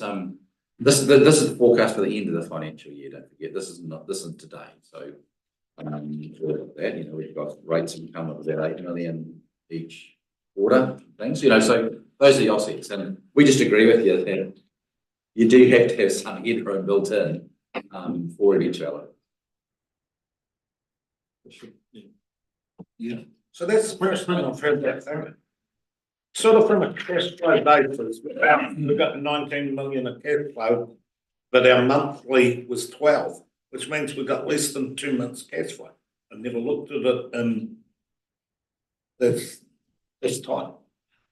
Yeah, well, when you think the rates revenue, that's not, we get revenue from other sources too, but the rates revenue each quarter was 8 million. That's right. And so, and that's the point. Like, if we're trying to say, if you've got these major capital projects, you start having problems with cash flow, which is what we're trying to make sure we resolve moving forward. We've never been in this space, eh? No, we've started from zero. I've never ever thought of 2 months somewhere insolvent. Not that we would be, but I think that it was the combination, right, where we're running multiple year deficits because of the budgets didn't reflect the cost of, in the majority of cases, it was the cost of actually the Three Waters contract and the transition cost and all this sort of stuff, right? So you've got that stuff where you never had budgets for it. So you're always dipping into loans and debt to cover those expenses. And that adds up when you talk about a fair amount of period and that side of things. So, again, we knew that we had to do the catch up. You can't delay the catch up. It's got to be there. And we've got to find the solutions that will still make it, something that can be accepted, but still necessary to do something. Yeah. Can I ask one more question? The other thing I was thinking about, like, clearly we're going to go back into full depreciation looking to head that way for water. Should we be paying more loan principal, can we, and less depreciation? Because I imagine that paying lots of depreciation well when you are in a low interest environment or low debt environment, but in a high interest rate environment, is it more beneficial to speed up loan repayments and then maybe lift depreciation further down in time? Our problem is, isn't it, that we didn't get through many years before the loan principal payments outweighed depreciation. So well, if everything's new, should you depreciate it much at all in some of the schemes? Should it just be loan principal? Because if you're paying it down, there's more flexibility to reborrow. That was the first question I asked Simon, and then it was the depreciation is instantly being used to pay for it. So you would, and you go back to the triangle of debt, capital works, depreciation, one of them's got to give. So if you didn't pay depreciation, the reserves aren't there to pay for the capital works program. Yeah, but that's internal loans, but you're borrowing externally. I think you clarify. But if you're borrowing for a start, then, well, you weren't using your depreciation reserves for a start, so you're borrowing for a start, so I think you pay that off, but not try to build up depreciation reserves, or not to such an extent. So when you come to do a major replacement in the future, then you borrow again. It's in that triangle that the answer is on somewhere, and you're right in what you're, but not in its entirety. Yeah, I think in the good old days, if you like, when you had no debt and 1% interest rate, that probably is very good. So you're borrowing in general, but borrowing in general doesn't really. Yeah. Because Queenstown mentioned the other day, what figure did they give, Steve? 25%. something like that.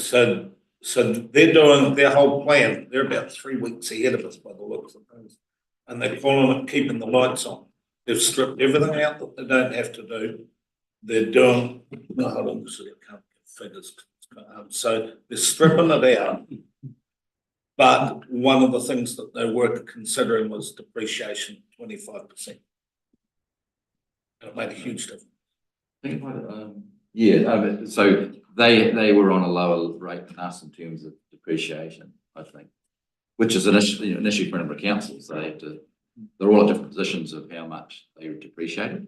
But the other part of your question or suggestion though is that anytime you're paying more, you've got to do it from revenue. So pay more, you've got to increase rates. In that sense. Yeah. So you can do what I'm saying. The paying depreciation, you're doing the same thing, but you don't get much of a return on. Well, you do get a return on depreciation. It really, some of that depends on what you're proposing as to what interest rate you're getting on your depreciation as well. If it's equal to what you're borrowing, no real net gain.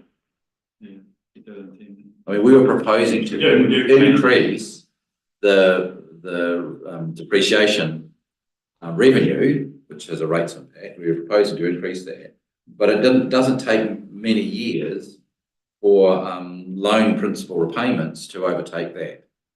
So you can increase that, but that's more rates.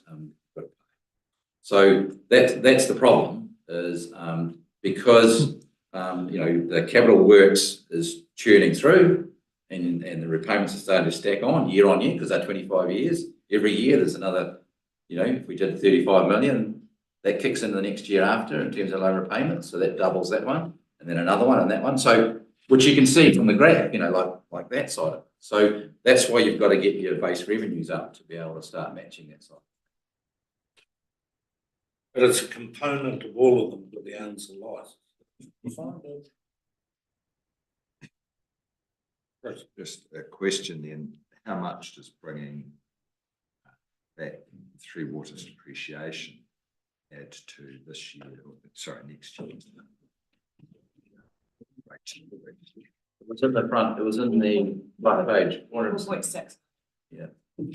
is the amount that's been put in. It was on the front page of the report item, where it listed what's the major components of the rating impact for year one. If you look at that front page of the agenda on that subject, it's got a good breakdown of it.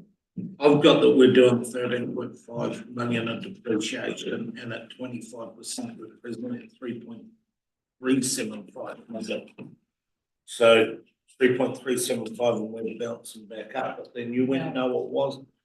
No, Your Worship, it's the total depreciation for the total council. So Three Waters, we had 25% funded previously. We've increased that to 100%, but we also have revaluations in there, so it's up to revaluations. So it's gone up to up by 4.6. We've had about a 70% move from when we went down from 100% funding to 25%. So we've reduced our funding, and then the depreciation amounts increased by about 70% since we did that. So we're not funding 25% of the depreciation at the moment.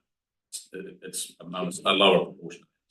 So what you're saying, Shannon, is if we just held it at 25%, that would in effect be a $4.6 million saving on that budget, which is 14% or something. Yeah, but you don't have the money in the capital. You don't have the money. Yeah. But there's something, you can pull it back a bit without triggering this. There'll be a point there where you click on the debt. We're maxing out the credit card in all directions. Yeah, the first things we need to be looking at is the projects that, have a direct expenditure / cash flow impact in years 1 and 2. Can we do something about those projects? Are they absolutely essential? Can they be shifted? Not 1 year, but a couple of years with the consequence for that. Those are critical ones because they make the most difference to cash flow and rate movements. Steve, you know how we've loaded up down at ground structure. So we've got the staff to do the projects. If we now pull back on the projects, is that going to throw out a kill to the staff that we've already done?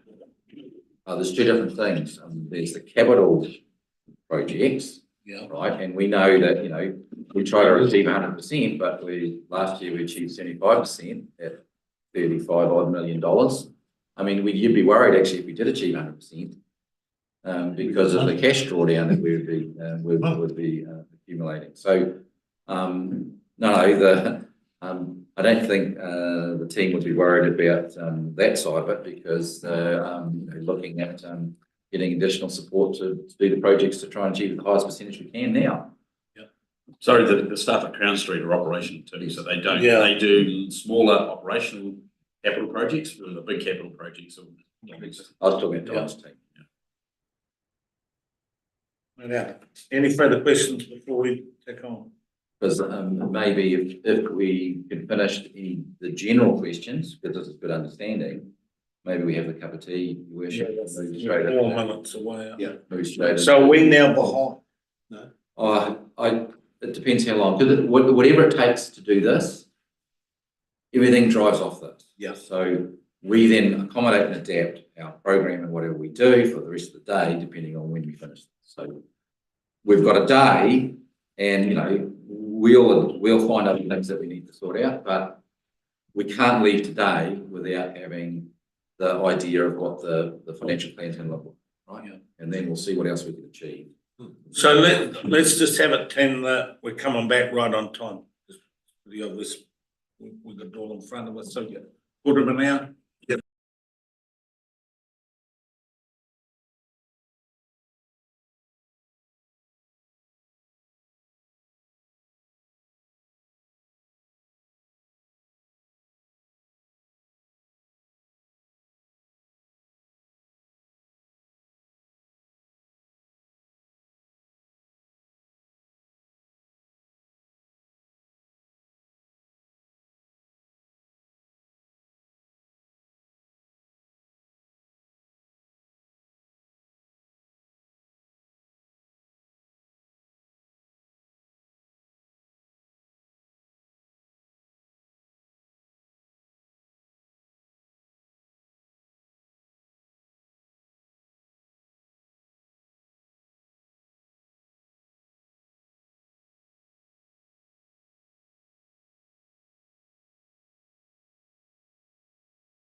Right. Who am I going to? Where, is it you, Sharon? Actually, Jules, I'll switch with you because we're starting with you. Yeah, it's closest. So we're just going to start with some observations and issues we think might assist in the capital works program. So that's that long list. And then, of course, it opens it once we do that, and we you might have your own questions that you want to ask and see whether we make other changes. Yeah. Just wait. And Sharon and Trey, as I are keeping a record of the impact of any of those calls. Sharon, I particularly want for us all to understand the impact on cash flow and rates impact. We can cash flow / debt and rates impact. I'll be sure this one, just so we're aware. Like positive impact on cash flow, positive impact on rates. That's the best thing we can do for a particular project. And we'll see where we go. Right. So we're working on the A3. What page number was that one? At the back of the 16. Yeah. Is this anyone? Somebody going through the door. Yeah. Page seven. Page 7. Okay. So Page 7. All those funny we grab. The little ones. Lines. So this is the full project list. And we have identified a couple of changes or amendments to this already that has already flowed through to the major examples. There's one really major one. So yeah, there'll be some changes. But the intent of this was to go through, as Steve said before, the only way to really address our debt cap limit is to look at the projects and decide what we can and can't do. Now, not everybody, roading bridges will be funded. Are they funded from one? But cash flow, if you don't have the cash, which is one of the problems. So you know how we've said, oh, this has got no rates impact because we're funding it from reserves. It's actually creating a cash flow problem because we'd have to get a loan out. That's actually what's been occurring over the last year or so too. So that's the component aspect that we haven't been picking up on. And like we were talking yesterday, yes, it is out of reserves, but if we didn't use it, those reserves are there for another project. But those reserves are targeted for roading. Yeah. So we could take the money out of Nico because that's where those reserves are sitting and use it for our share. Yeah. Except Headroom.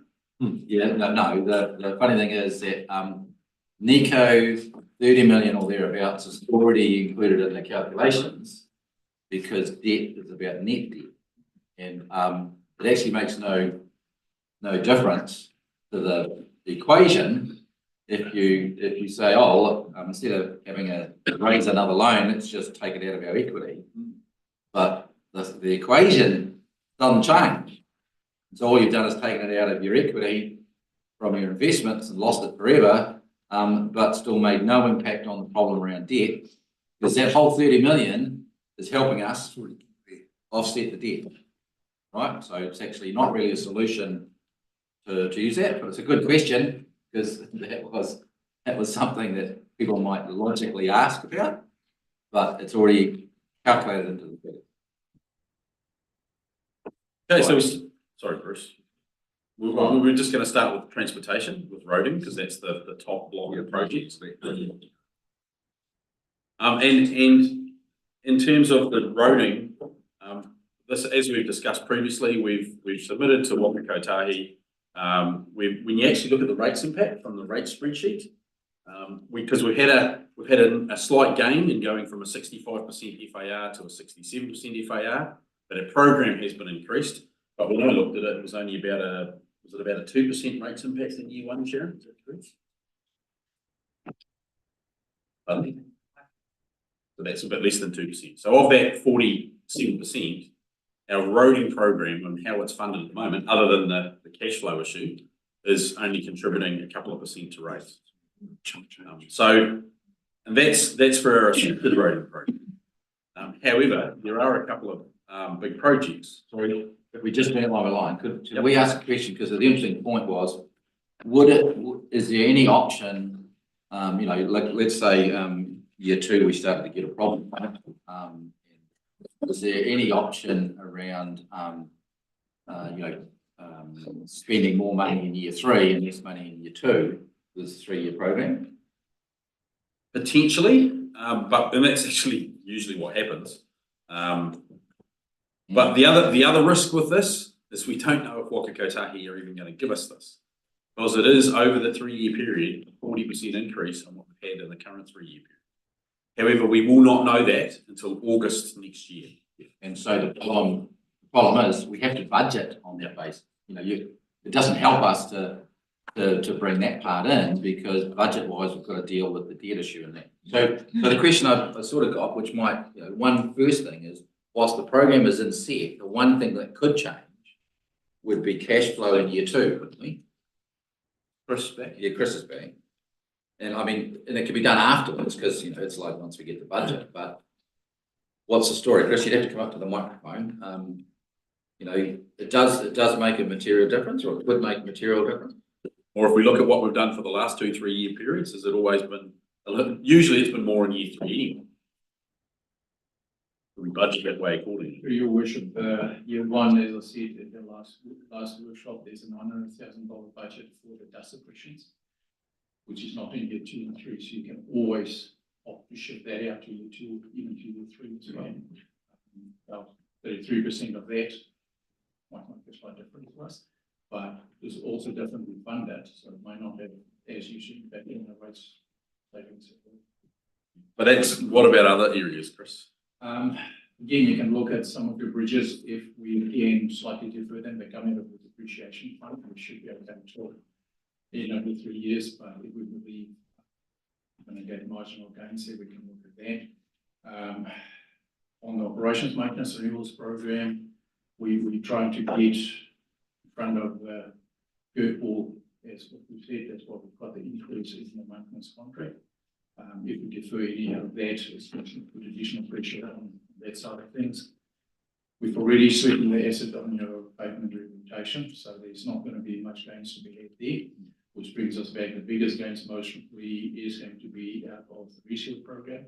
We'll have to look at what the implications are if we don't do any resales in year one, considering that we've just taken the data contract for year one. There will be implications from the contractor. So we'll have to look at those side of things. And certainly, if we want to look at our overall package for the 3 years, so whether 6 million we might have here or ring-fence for their budget, whether that is what you indeed want to do. If not, what's the implications for us? What's the exponential increase in maintenance cost going to be? Is it going to be an immediate effect? Or are we going to see that in year 5 and year 8? And those are options that we can look at. Maintenance metering is our other big but again, we're trying to get to the levels of service as per the original contract level. If we're going to cut back on that, there's going to be a lot of service levels. So. But certainly in year one, footpaths and bridge renewals we could push, but still do them within the period. Yes, certainly the footpaths you can push out. As I said, the bridge renewals is out of the depreciation funds, so will not have a huge impact for you. But certainly, can I make that? And we made decisions in good times of a 30-year bridge program being compressed into 10 years. We could delay for 3 and have a 13, bring it forward and have it as a 13-year and still be huge overachievers. And it must have some impact because if we're not spending the money, it must be there to be used for something else. And through your worship, what we will do is, if you choose to do that, whether to compress it into year 3 or maybe take the 3 years and spread it over the 6 years, we'll just have to look at the impact on the network of those bridges that might have to become restricted. Not so much from normal use, but definitely from the next use. Certainly, I see that this is too big right across the country and the government is going to have to do something.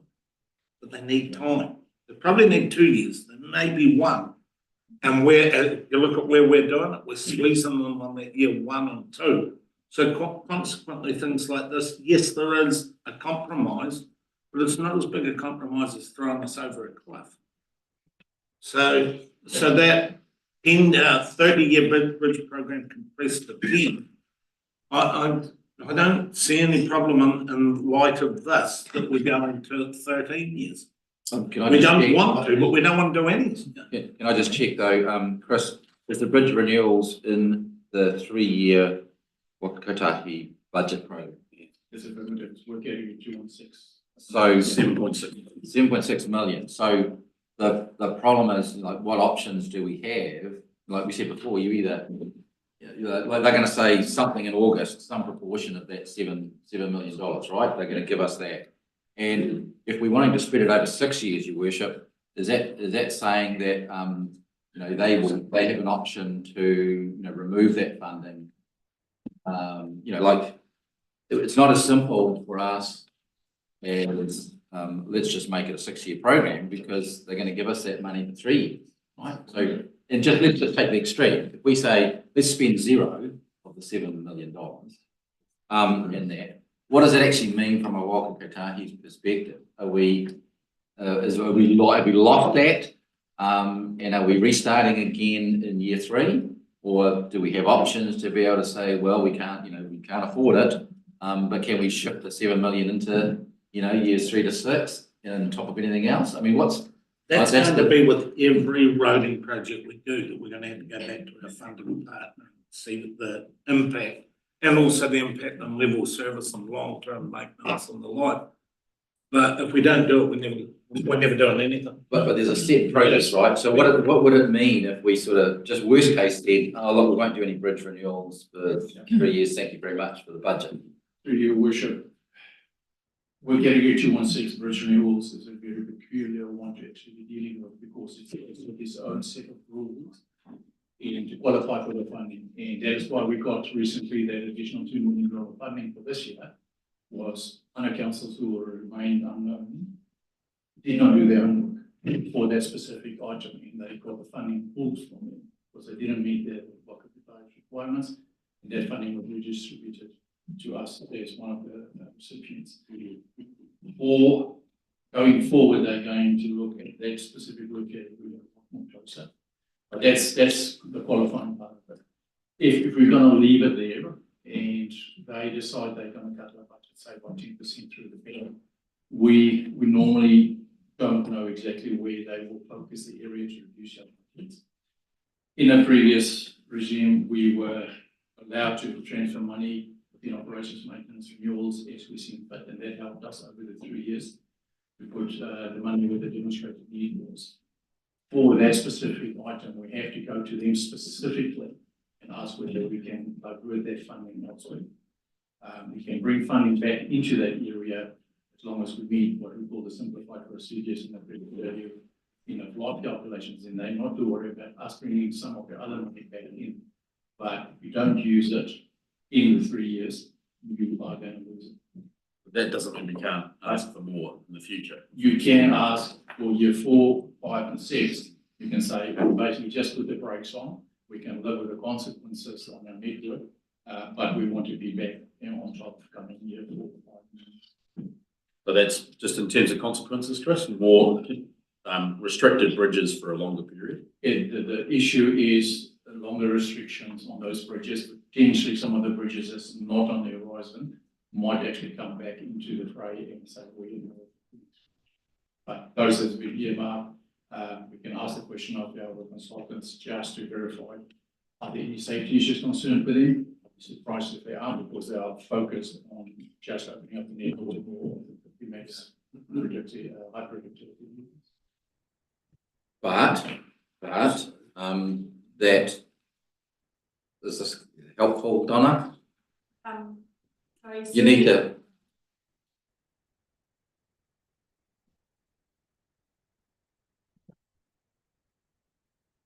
Sorry, just one thing to be mindful of though, is if we keep the bridges on restrictions, our HPV charges continue by our professional service providers, nowhere near the level of the 2 million per annum, but there will be additional operation top costs associated.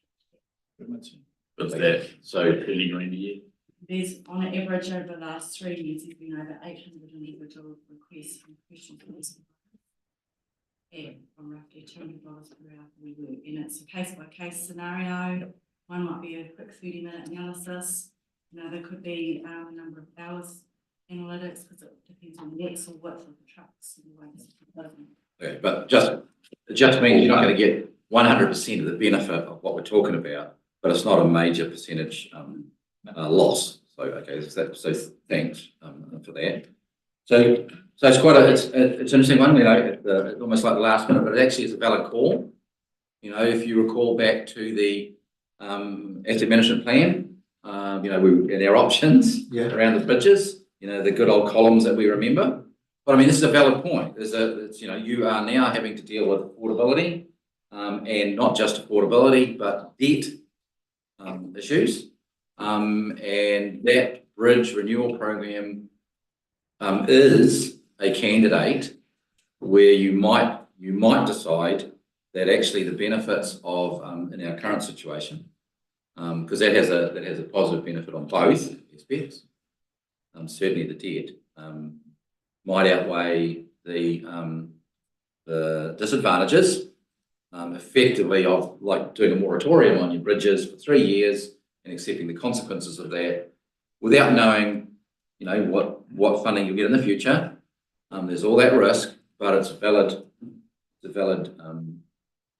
discussion. And I want to say, Chris, and to the team, look, I really respect the fact that the transformation that this organisation's gone through to become far more structured and far more rigid and working and thinking forward and coming up with what has been very reasonable and practical solutions like this to bring it forward. It is, I'm absolutely gutted to think of the personal contributions you've all made to get our organisation to where we want to be, so that we have got these programs in front of us and we are doing it. And then you get 47 or whatever the iteration of the rate rise is, and we're compromised all over the place. And that planning that the government actually asked us to do, they're obliterating it, they don't even know they're doing it. We all know why.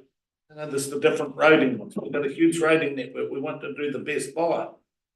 But guess what? We've got a debt and appreciation triangle that's not quite working. So apologies. I know you'll be sitting there gutted at the personal input you've got to get us to this position. I never, you'd have said to me 4 years ago that we'd be sitting doing this.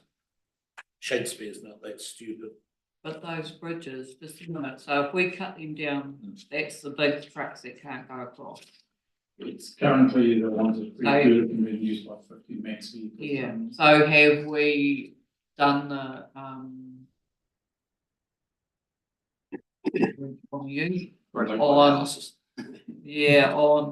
because it'll guarantee it'll hit those big farms, because it's to get their stock out and the movement. So is it going to just mean there's a longer way around? From an economic perspective, and if it's a detour involved, and we can look at that specifically, and we have to start deferring bridges, we can look at whether there's a wider impact than just, it might be one farm that's affected significantly.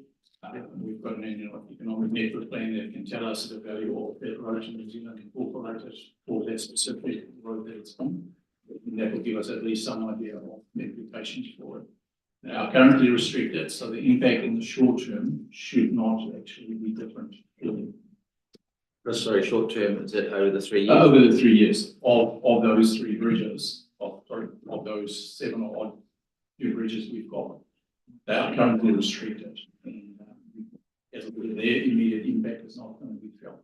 It'll be deferred by 18, 24 months.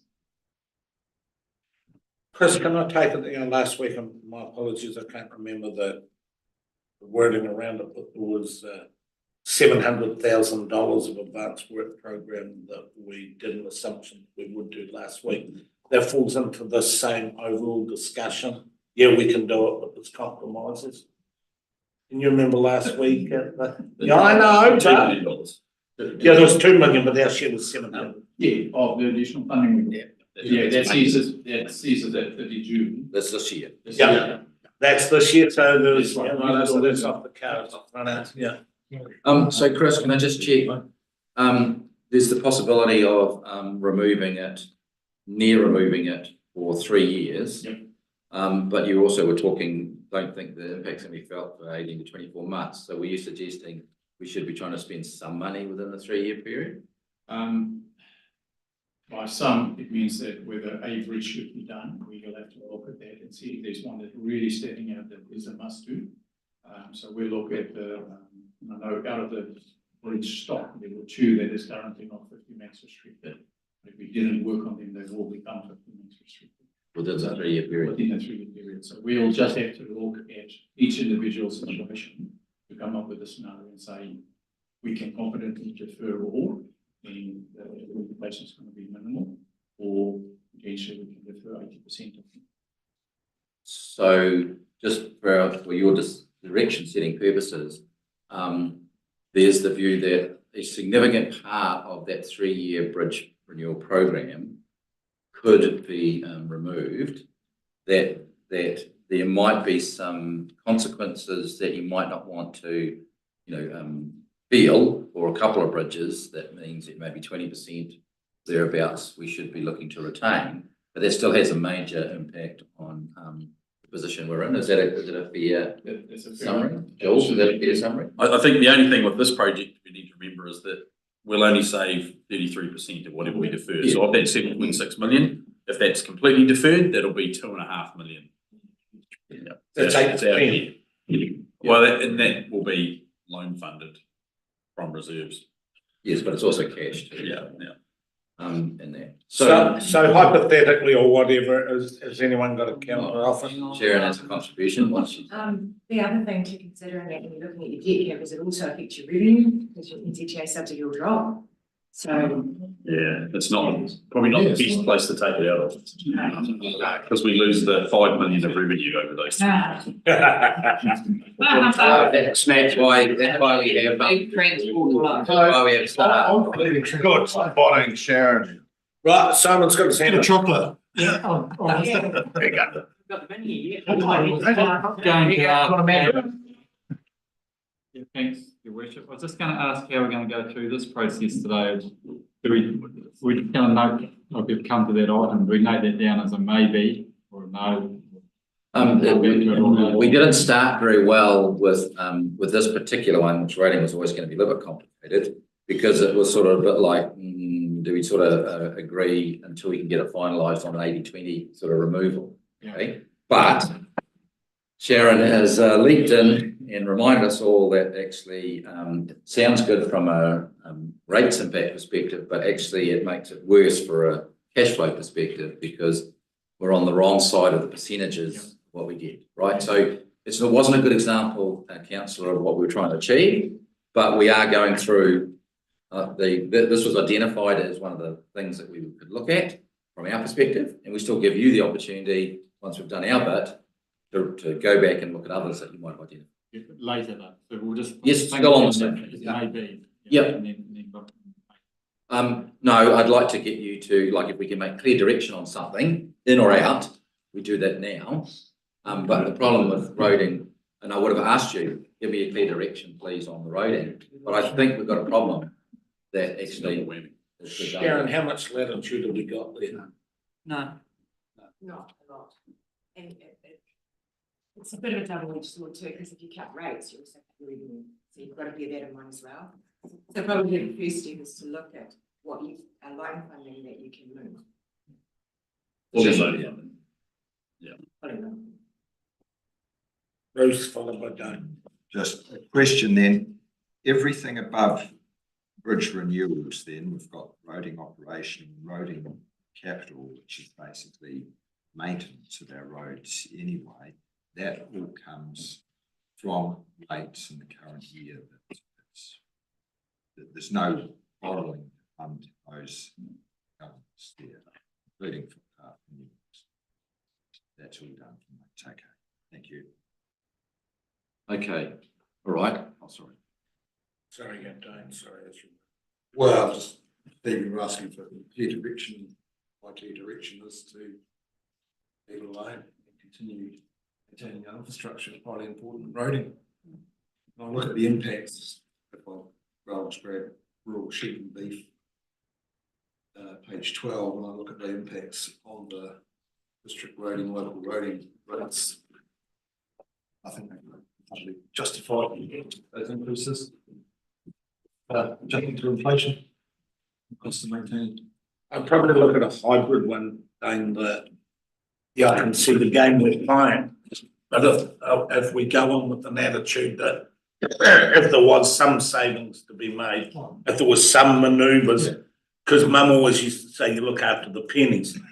So it's time to look after the pennies, and if we've got to go through it, we know the noose that's around our neck if we do the triangle. But would it be fair to say that where savings and changes can be made, Yeah. that we go and look at them? Is that a direction, Steve? It's a loose one. No, well, we're doing that now. So apologies for the false start. We went up and down on that one. Nearly had a chance. Okay, so we need to, what's next? Milton Main Street. Right. Yeah. 2.25 million, fully loan funded. That's the budget for next financial. How much of what, what are you suggesting or what are you highlighting? Well, it could be deferred, or you could say we're gonna look at it again in 3 years' time. There will be some repairs that will need to be made. So because some of the current infrastructure work, we're waiting for the Main Street before we do the resurfacing. Did you say fully loan funded? There's no reserves in Main Street, so that's just a fully loan funded project. Game followed by Bruce. The 2.2 million loan funded, can I just get an update where we're at with the 1.9 free water stimulus money that was put towards that project? Has it been invoiced? Has it been collected? Do we have to spend 2.2 to get the 1.9? Swimming pool. Swimming pool. Yeah. And we have looked at what we can claim with what we've done so far with that project. Goldsmith's looking at that at the moment. What do we get? Like we've already got projects already happening now. Project's already happening. What gets turned off if you do that? So the bit we're doing now is the underground services, which is part of stormwater, sewer and water. We're also doing the undergrounding for the power and the street lighting. The bit that's next stage to come is the plaza beautification, all that sort of stuff. So that's the bit that is in the next stage. We haven't got a finalised design and tendered that yet. So that's yet to go out to tender.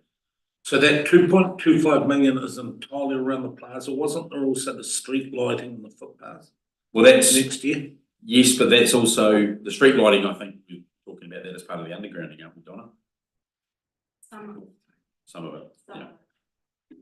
So there might be some things that we've got to look at from a footpath perspective to tidy up if we're going to defer it for 3 years or whatever. But because we can't leave it as gravel for an extended period, the intent was follow up the current infrastructure work with the next stage. What we haven't come back and confirmed is what is now the estimated cost and what's the extent you're going to be able to do for the money that's left in the budget. And it blows my idea of using investment funds to perhaps getting the best design versus the rates affordable design, because you actually got to go back one step further and ask yourself, do you want to actually do it at this point or delay it? So that's the primary question you have to ask on that particular project. Can I just check the way that it was half of it was coming out of the Bruce and the other half was coming out the wider community, so that it was 80-20 to the Bruce. Yeah. Because it's consequently the benefit would pretty much all go to Milton. Main Streets are funded 80-20 and the community of interest and 20% of district wide. Still borrowing. Yes. Yeah. Oh, yeah. So the plazas around the toilet area and that piece that comes. Yep. So the old toilet's gone. Yes. Mm-hmm. It's now being used as a parking And area. it's just gone into gravel, hasn't it? Yes. So then we put parking meters in. Ali. I'd like to consider pushing this out 3 years or something, the majority of it. And my reasoning behind that as I'm looking at Milton in the big picture, and if I've got to look at the pool and the library, which is perhaps more important, so I'm kind of, that's my reasoning behind seriously considering, and I know it's probably not what Milton want, but actually seriously considering that so that we can keep the pool library. So that's, I guess, my reasoning. Just a First. comment. It's a question, how much are we committed to now? That 2.2 million, how much are we committed to spending of that with the likes of the undergrounding and such like? I'll defer to Donna on that, Bruce. I think the original project budget was 5 million. Sorry, that's that.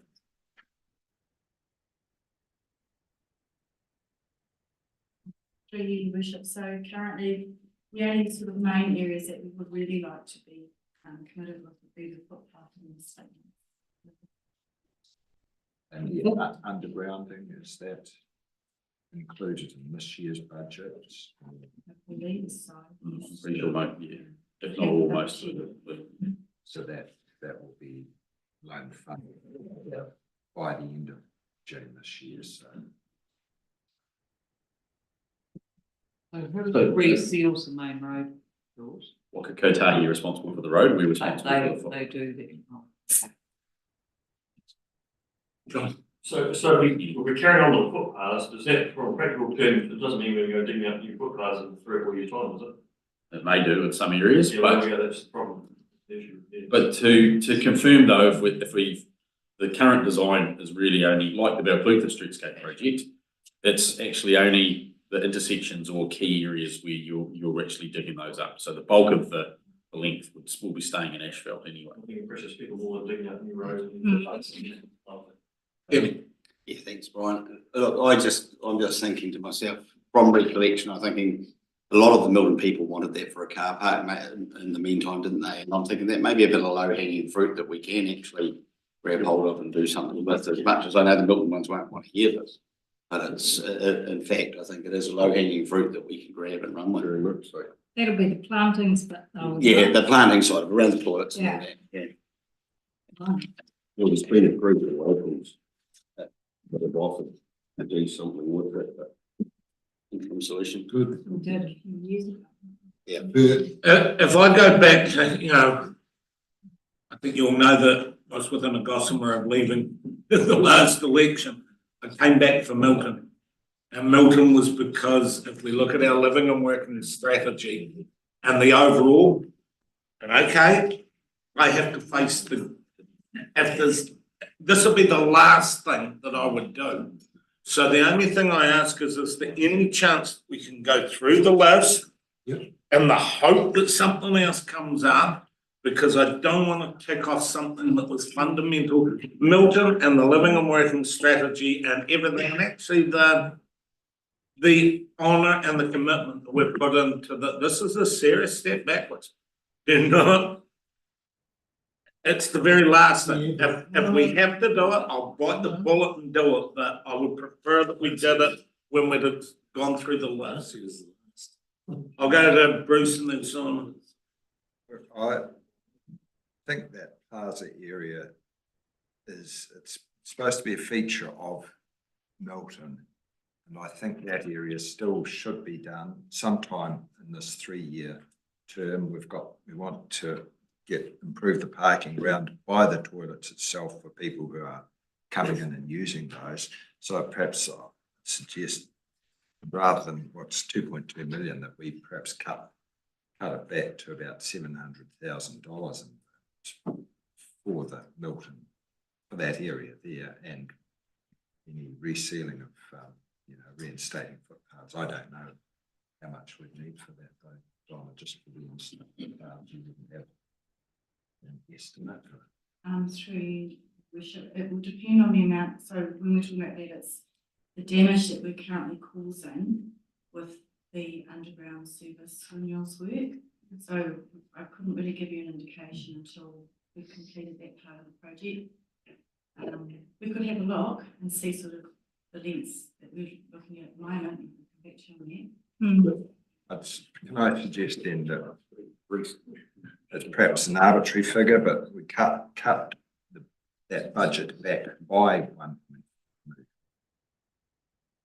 Rather than lock and load and Bruce, and we'll come back to you first, can I exhaust the discussion? I promise I'll No, come back it's to just you a first suggestion. with I'll the put there assumptions. for discussion. Yeah. Simon, followed by Dane, I think. Thank you. Yeah, that's why I just asked before about whether we've actually got this and maybes on our list.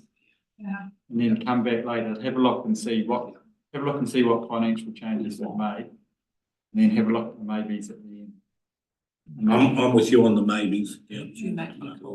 You're happy with that, so you want to leave this as a maybe, Bruce, to go and nail it at the end when we know what we're dealing with? Or you want to roll the dice on it now? No, I have to leave it as a maybe, but that's a suggestion. I think we need to be looking at cutting. The other question I have, if I can, worship, put part 3 in statement, do we get, is that a 70% funded by what party for part renewal?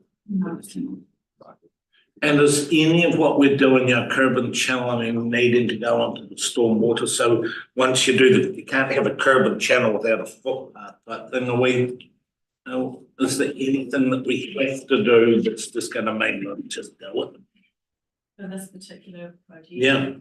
Yes, so if we're going to reinstate the footpath, which we would really need to do from a safety perspective, we think probably a place to continue. But we need to do that. I'm meaning more flick about the other way. Is there any curb and channeling that has to be done to line up with stormwater work that we've been doing? They've been doing stormwater as well. I have to continue. Should be. Okay. We know that we're gonna put that one there, put it on, and we'll move on. Sharon and Trey, we have no change to that at this point. We're highlighting it to maybe. TBC. Okay, assuming Jules are going to. The streetscape? No, I want to talk about the Main Street plantings. Okay. Because there has been some plantings done already from non-routine budgets. So on the Main Street, this is in Balclutha. Oh, right. On to the next project, sorry. Is that Balclutha streetscape? Yes, it's Balclutha Main Street planting. It's the one below the streetscape project. I put a line through it, yeah. So if you want that removed, we can just continue at a lower rate from our non-routine budgets, but this is what you get when you employ a great person to identify work for you that needs to be done and these projects come forward. Remove. So just a question, that's removing both the capital and the operational, that line. Shouldn't be operational. It's 4,500 each year. 45. Yeah. Yeah. Can you paint a picture for me? I don't think that's correct, Bruce, because that's outside the 10-year time frame. Yeah. So. 2 to 10. Jules. So can we just start on, we'll go to Kenny? And this is depreciation. Guys, we'll just go to Kenny. Yeah, Jules, I just wonder whether you could paint a picture what that looks like. I just want to paint a picture in my head what that looks like.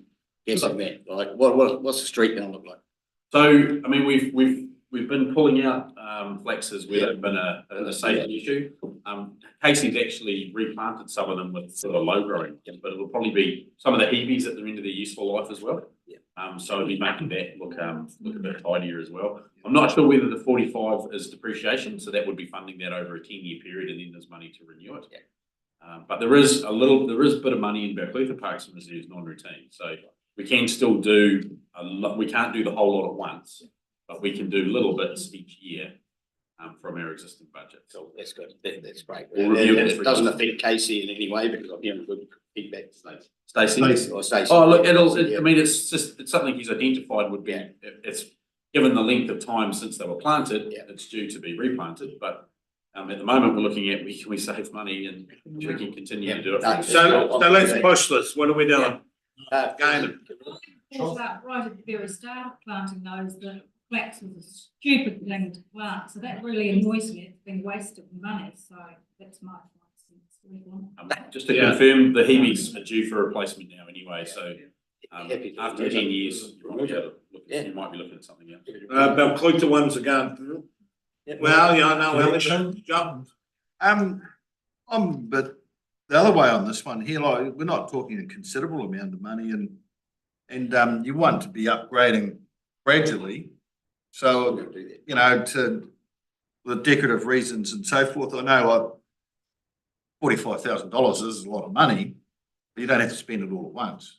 The small upgrade would be a good option, I believe. Like, we're not talking a huge amount of money here. Ally? I'm reluctant to see all of this go. We've got somebody new in place, we've done that, and it's 45,000. And I know every 45,000 adds up, but I would actually like to see something in here to, goodness me, it's what people see as they drive through the town. We, as part of our living and working, we want to get people to come to the district and Instead of the local councillors putting the baskets up, we could do a bit of beautification. well, we're gardening at the moment around the town. So, no different. So, What's the difference between that and Milton? know that I will be pushing for a vote or a hands pretty much once this lot's exhausted done. Still getting planted. Well, I'm gonna say cut because, I mean, at the end of the day, I know that communities that I represent, they get up themselves and they go and get their own plants and plant them and look after their own people. And as a retailer on the main street, I don't look to our council to come and improve the area that I maintain. I stand up and improve it because it's a benefit to myself and to my community. And I'm sorry, the retailer, if it's down that main street of Belcrutha, maybe the retailers need to get out there and show a bit of pride in their main street. So I'm going to say cut because I'm going to have constituents freaking out. Their eyeballs are going to be popping at their rates rise.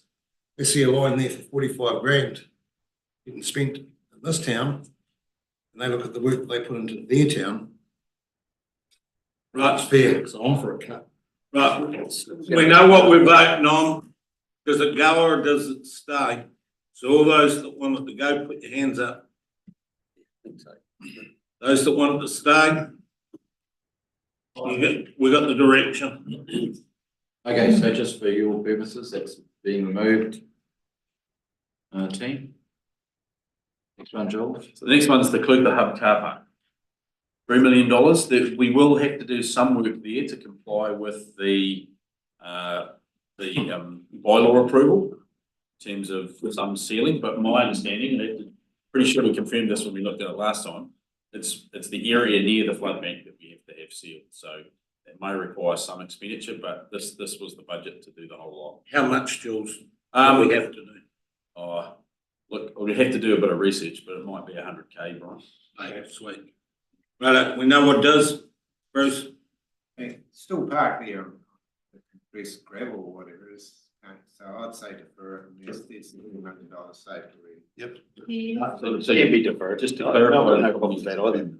Yeah. I'm the closest to it, Brian. I'm Yeah. just wondering, again, what does $100,000 worth of seal look like? Is it a strip along the flood bank? Yeah. Is that what it is? It'll be just compliance, and it will be sacrificial to meet what we're required to do, and It's still got to say in the long-term plan somewhere, but yeah. Yeah, the suggestion, sorry, councillors, the suggestion is that it's outside the 3-year plan. Yeah. Needs to be in the 4th year. Yeah. Otherwise. I mean, I'd like to see it done, but I mean, we need to cut our cloth. As opposed to removing it from a 10-year plan and have 10 years of gravel car park in the prime spot, so I think we were all expecting that it should be done pretty quickly, but we're in a different situation. And so the suggestion would be to shift it to year 4. Ally. Yeah, I don't agree with that. I could defer it 1 year, that would be my, it costs money to maintain it. Once again, it's our main street area. And it is getting a lot of use, and honestly, it is going to cost it to maintain it at a gravel level, at the level it is, and I don't think it's an ideal way to be going. I mean, ideally, I'd like it left in, but if I have to push it out a year, I'll push it out a year. I'm not pushing it out for another 3 years at all. I think that's, it's not a good look. It's. Not as it was. I know we're looking at rate, but actually, I'm sorry, I can't. Yeah, we'll have the money. Yeah. But you've got great buildings still there and. So that's 3 pages. From my perspective, and while I am here for the ward, I also live in Balclutha. I love Te Pua Matahao, I really do, for what it's done for our district. But actually, we're about to deliver some ungodly rate increases to pensioners. I look at the car park and do the I'll go, what's happening? Yeah. I would love to do it. I think we would all love to do it. I'll be gone by then, so please do it when you can, but we can't do it. So I'm sitting here wondering whether we have the 4-year read out too, so we can have a look at that and see what the ungodly rate's gonna be. We've got it, Kenny. Yeah, but it's gonna Somewhere shift there, stuff out of it those. was meaty for If 3. you're shifting it from here to there, it's gonna change significantly. Maybe they could fundraise. I think for it. whoever sits here in the future is gonna get hit with that. We had it with the rec centre and we're gonna get it with this, but I'll go to Bruce knowing that we're gonna go for a direction probably after that. Well, the hub, was a iconic feature of the district. I think $3 million was actually well rated. To me, I would be in favour of sealing it, but certainly at a much. Jimmy, $3 million involves a lot of landscape and such like as well. So I'd be in favour of sealing the car park, because it does provide an impression when people use that facility. Probably also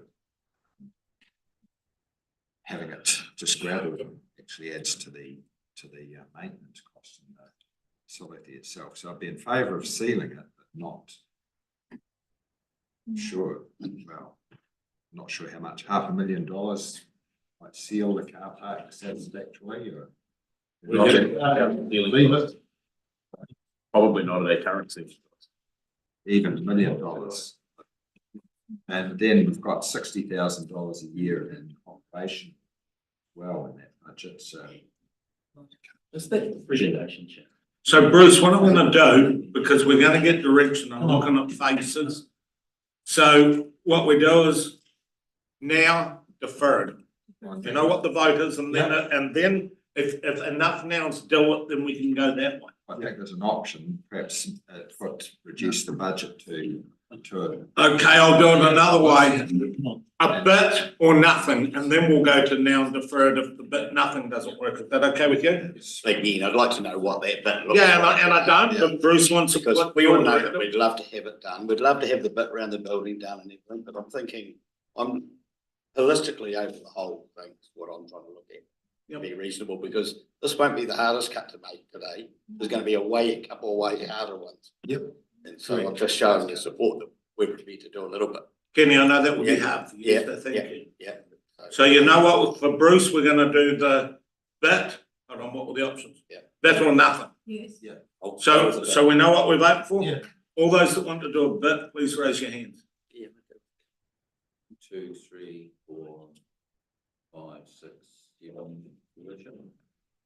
All those that don't want to do a bit, please raise your hand. 2, 3, 4, 5, 6.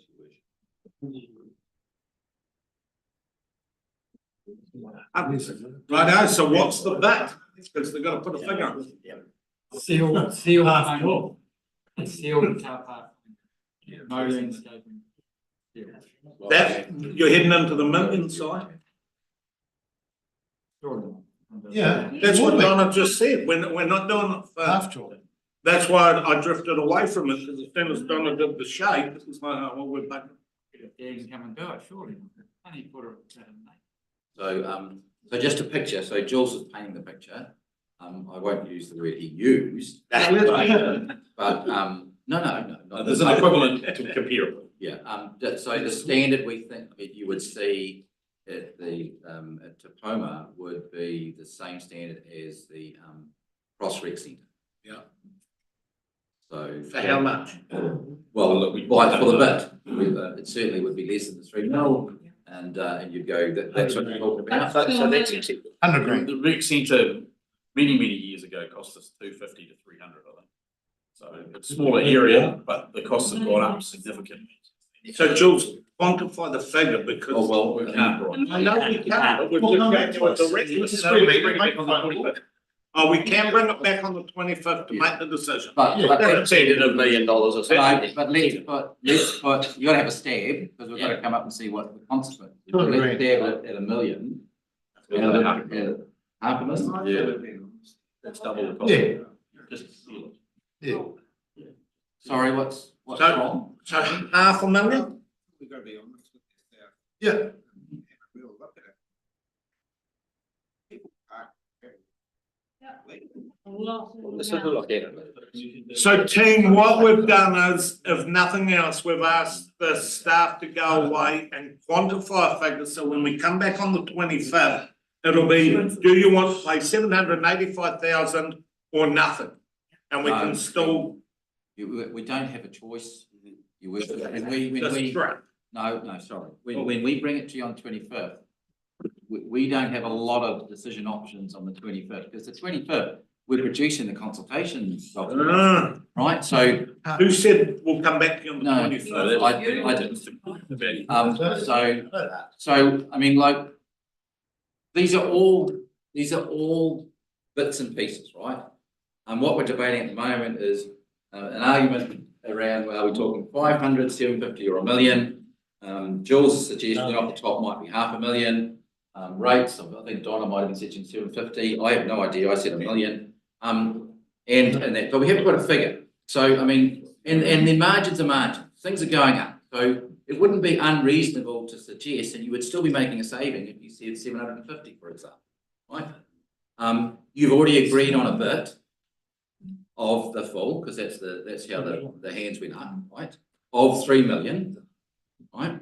And so now you've got to decide an amount, but we can't give you a figure in 25th because it's too late. We need to budget and understand what we're sitting on and then refine after. My concern is that the vote was 7-6 on a blind stab. Yeah. And that's, I don't know whether the blind stab would have been changed or 500,000. I thought you're talking 200,000. I now don't know because that vote was too loose. I'm going to go to Bruce and Alan, and I'm going to have to push for a. I'm going to put in a figure of 750,000. Right. And then we've got that 60,000 a year, which can probably maintain that go into the budget, because it's well, going to a lesser standard, so not as much depreciation required for start. I'm going to roll with this because it will put this sort of position. Now we're voting for something that's quantifiable. So everyone knows what we're voting for. We're going to put 750,000 in, or we're not. And we're going to, is it 750 plus 60, Bruce? No. So 750 and the maintenance of the 60 is absorbed in that 750. So we know what we're going for. It's now quantifiable. Hang on. Hang on. Can we just, we've got some doubts about what that whole section means. Sorry, can you just wait? Yes, Sharon. Or the team, what is the operational that's going 60,000 every single year for that line item? What does it mean, please? To your worship, it's automatically calculating depreciation on that, which we can stop. Right. No. For new assets. Or any. So it wasn't worked out maintenance. It was just there's the amount, there's the depreciation. We can wiggle that. So It's not funded. Yeah. correct. Okay, so that's fine. That can be removed. It doesn't have any. It's fine, and we can just deal with the 750 worship. 750, yay or nay. So everyone knows which way we're voting. So all those that want the 750, please raise your hands. 1, 2, 3, 4, 5, 6, 7. All those that don't, please raise your hands. 1, 2, 3, 4, 5, 6. We're back to that. So it's 750 done. Move on. Okay, so just again, Karen and Trey.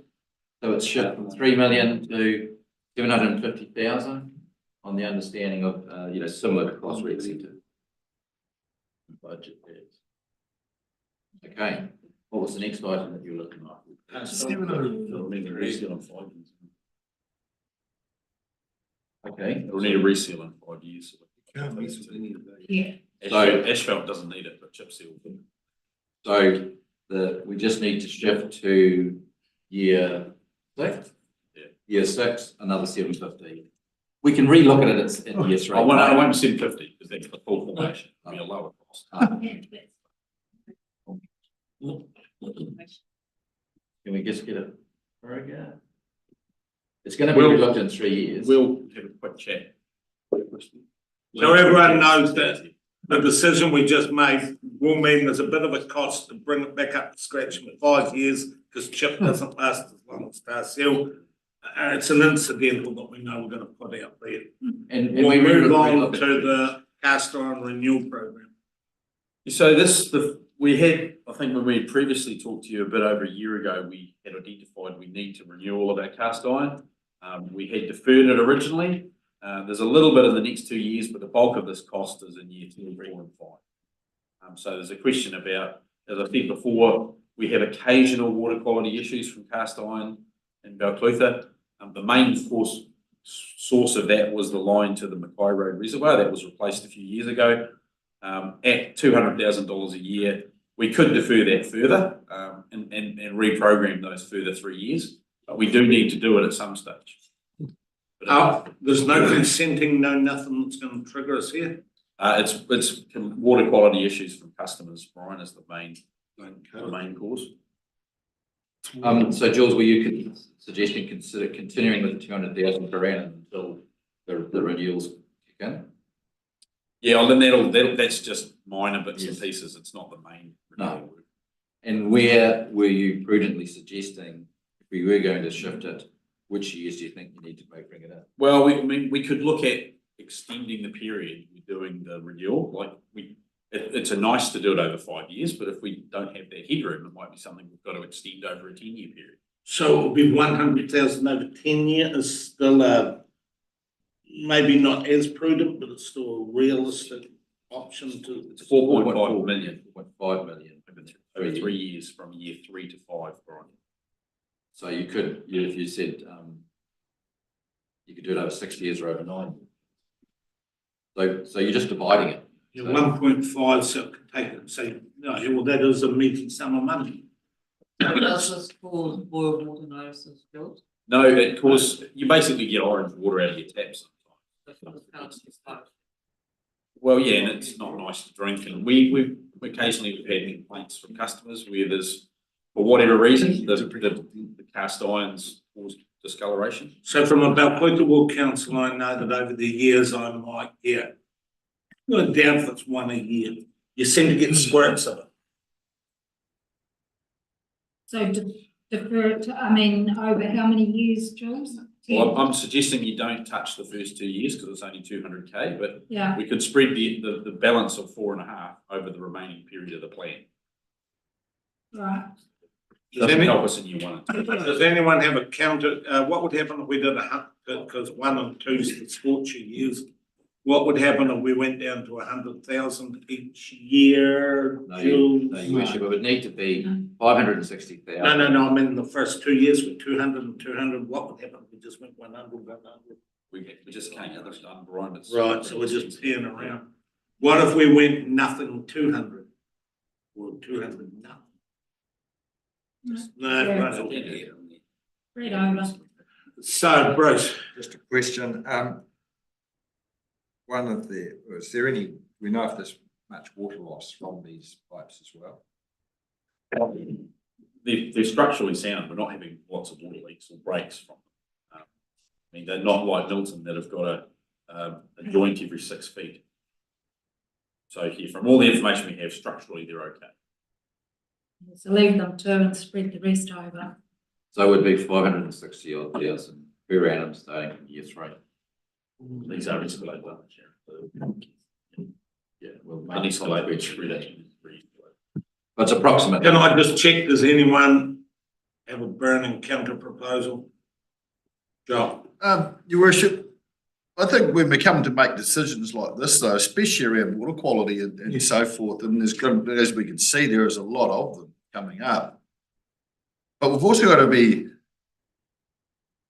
very cautious in our thinking too, like it's obvious, we've got to go to the ratepayer with increases.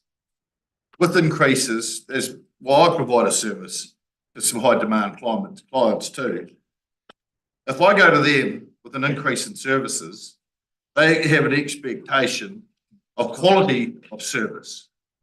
So we've got to be very careful in our decision-making process here too, as an organisation, to help support our staff and our decision-making here. We don't want to be cutting our noses off, spite our face, save a few pennies, when it can have ramifications. It'll come back to the organisation, and the first people that'll wear it, well, we're not going to cop it anyway in our roles, but we do not want our staff to be wearing ramifications, some of the decisions we make in penny pinching. And some of these areas here, they're bloody serious areas. Wastewater, the whole lot. So let's just be very mindful when we're making these decisions. So, Jock, as a Belcluita councillor, I'm looking at. Well, this applies to everyone in the. Yeah, but just, we're looking at this particular one and I'm looking and thinking, yeah, we have had the complaints. Are the complaints, so there's no water loss, the pipes will stay there, they're going to do the task. Everything's going to stay the way it is as such, but we still know it's there in the future, and it's 4.5 million. You can wear that one. I'm going to wear a way harder decision from that today. So, yeah, but be mindful though. Absolutely, because it's not only going to impact us and our roles, but think of the organisation and its role in providing an environment for its staff. And just be assured, we're not suggesting changing everything. Things that we've highlighted that could be changed. In our view, you might come up with other ideas too, but you know, like wastewater and other bits and pieces, there's some specific ones in there, but we're not, you know, we're mindful of what we have to do still. So is the agenda. Can I just get the again? Okay, we'll put defer it, do it now. All those in favour of deferring not the 200,000 each year, but the 4.5 million in 2, 3, 4 and 5 years. So sorry, we're suggesting that we're just going to spread it over the rest of the period. So instead of spending it all in that 3 years, the big chunks, it's 560 or thereabouts each year. So we're still doing work. It's just taking a long time to complete it. Does that make sense from year 3? 3, 4 and 5, we now do over 3 to 10. Yes. All those in favour of doing that, raise your hand. Yes. Any, hold on. Yeah, there's plenty is what it said. Those again. So again, just Sharon and team, we know what we're talking about. Removing the 3 big chunks, moving it to about 560 or consequential, whatever it is. That's not just. Yes, I know. Okay, now Jules, what was the next one you want to raise? So I'm actually proposing that we do have little renewals each year in the next one, and I'm not proposing any changes to those because we do have things that come up during the year where we need to do renewals. So this goes right down until we hit the Belcluita AC pipe renewals. So there's some district-wide assessments, there's a little bit more renewals in Belcluita, and then there's some other smaller renewals around other parts of the country. So just over halfway? Yep, so down to the Belcluita AC pipe renewals is with the next one. And that doesn't stop afterwards any councillor raising anything else, but this is all we've identified. The water metering. If it's above that, you raise it separately afterwards, it'd be appreciated. The small town water metering is required for consent compliance. So we're supposed to be doing some things on that. So we do need to get on with that. Now, what are you proposing, John? So in terms of the AC renewals, we've got 100 grand this year and 500 grand next year. I'm proposing that 500 grand be moved out because that then coincides with when we're starting to do a bit more work on the AC renewals. So we'll be doing a bit over $1 million a year of renewals at Belcluita, do the AC and the cast iron, because we do want to get rid of the AC too. From information we've had, the AC is not breaking, but it's starting to get near the end of its useful life in other areas. So that is also why there's a program to remove that from the network completely. We don't want to be in a situation in other places where they've actually had the asbestos fibres, basically the pipes start falling apart. You start to get that out in your water supply, then you're in an urgent renewal situation. So we still want to have those renewals there. There is that risk that they might start to fail a bit earlier, but it's just to try and line it up with the rest of our pipe units for the cast iron. And it's basically split that, push that 526K out 3 years, and then it'll line up with our cast renewals. But Jules, in that, if you say 3 years, you've got 557 in the third year. You know, it's moving it to the year before that, Steve. So do you understand Yeah, that? right. We're shifting it outside the 3 year point, but into year 4 effectively. Yeah. Everyone understand that? Yeah. Has anyone got a counter proposal or are we moving on? Looks like that. Sharon, Jules, yeah. can I just touch on it?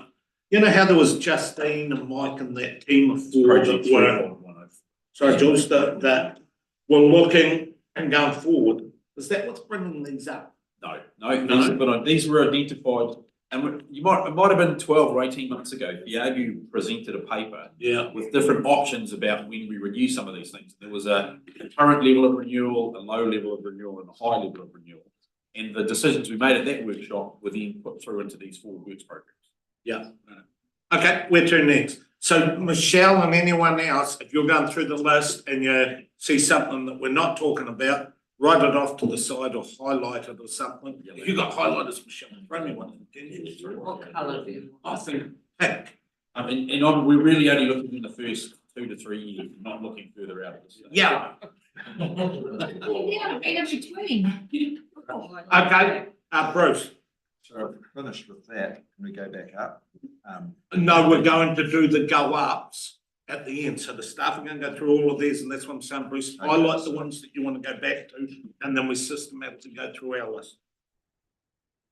The next one that has a budget in the first few years is the Clinton Reservoir upgrades. The first issue with that, it's probably about $1 million too low. If we're going to put a 1,000 cubic metre reservoir in there. And the other, I actually think, I mean, we have got reasonable storage in Clinton. We don't have 24 hours. There could be an option to defer that, put it out a few more years. Now, Clinton's just had issues recently. A bigger reservoir will give us more to come and go on with that. But we do know from our recent contract rates that the 1,000's probably not actually at the sweet spot really in terms of sizing. So yeah, it's a difficult one with the current pricing we've got on those reservoirs. So how much too low, sorry, Jules? It's about $1 million too low. Then you go to 3,000 cubic metres.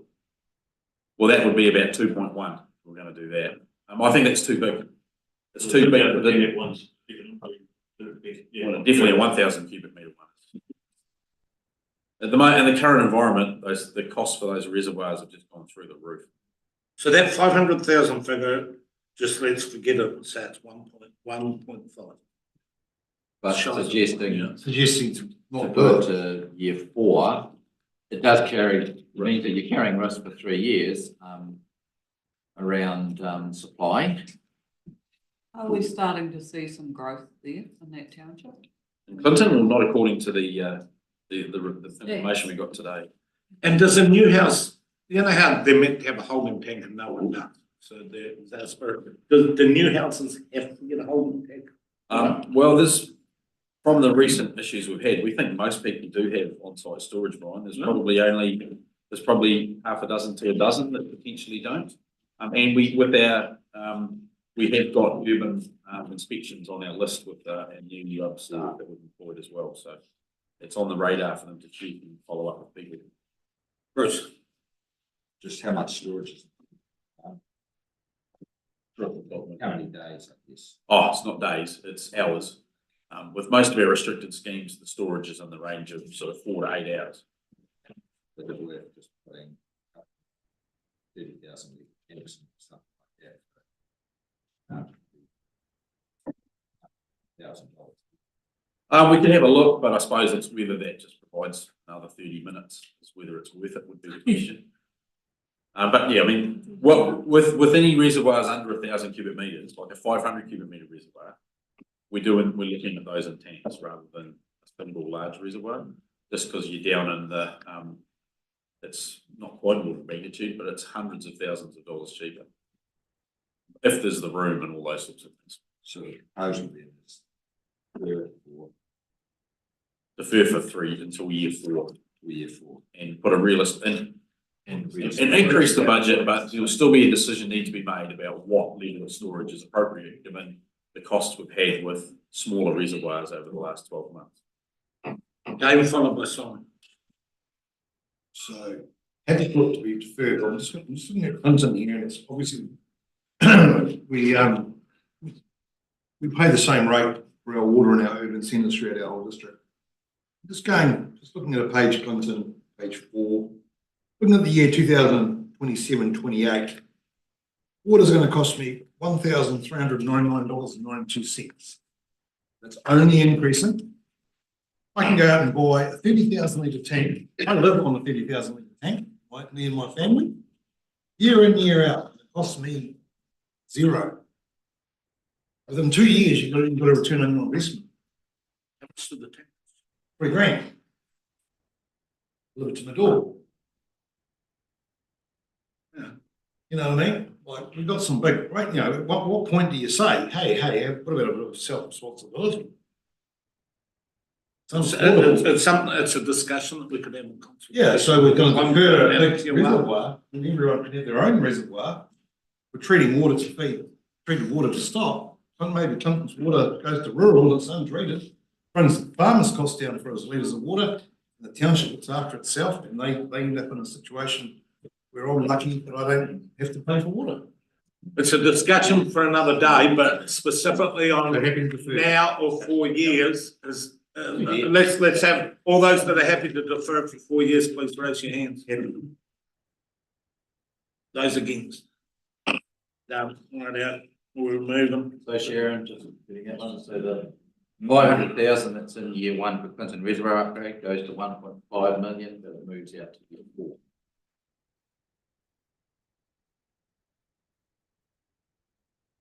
What's the next one, Jules, that you identify? Kai pipeline renewals. Yeah. Probably more than 600. Move that out to the start of the next batch 4 years later on the zero figure. We do have a bit of renewals to do there, but. So that's year 5. Year Why? 5. And can you explain why? It's just to try and put in some big packages of work for renewals, like with the Balclutha and those sorts of things. So I'm not aware of any major blowouts, but we've got 200K there to deal with anything that's specifically been identified. You know what, Joyce Beck's place, there's a whole lot of pipes, I thought we'd done all the pipes. That's the line from the intake up to the treatment plant. Yeah. It's just it was increasing that specifically. A few valves and bits and pieces as well. So is the 224 what's still happening in year 1? Well, yes, because there's always a little bit of renewal work. Yeah. Right, what's everyone's thoughts? Yeah.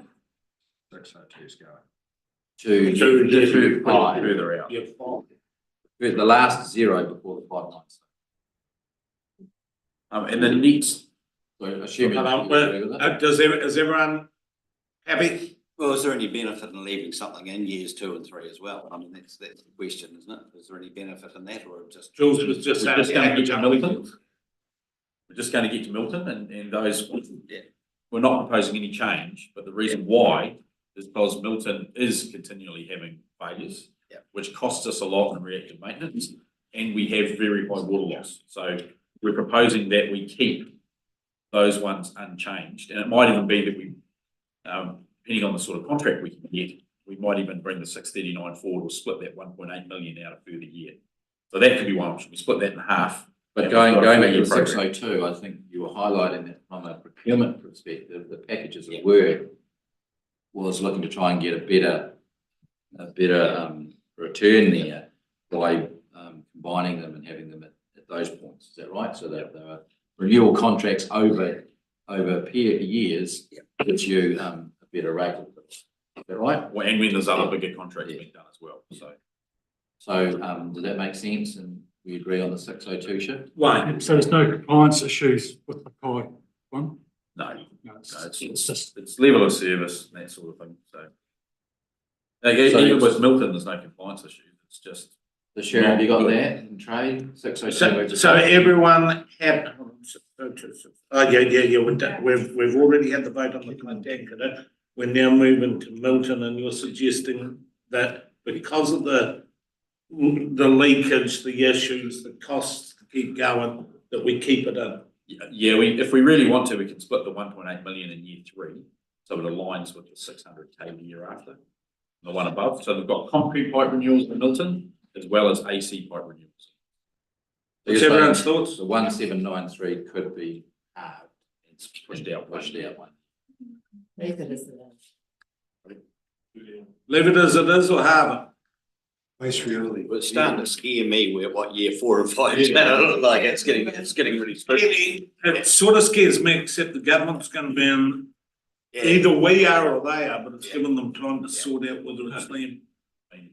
You'll be.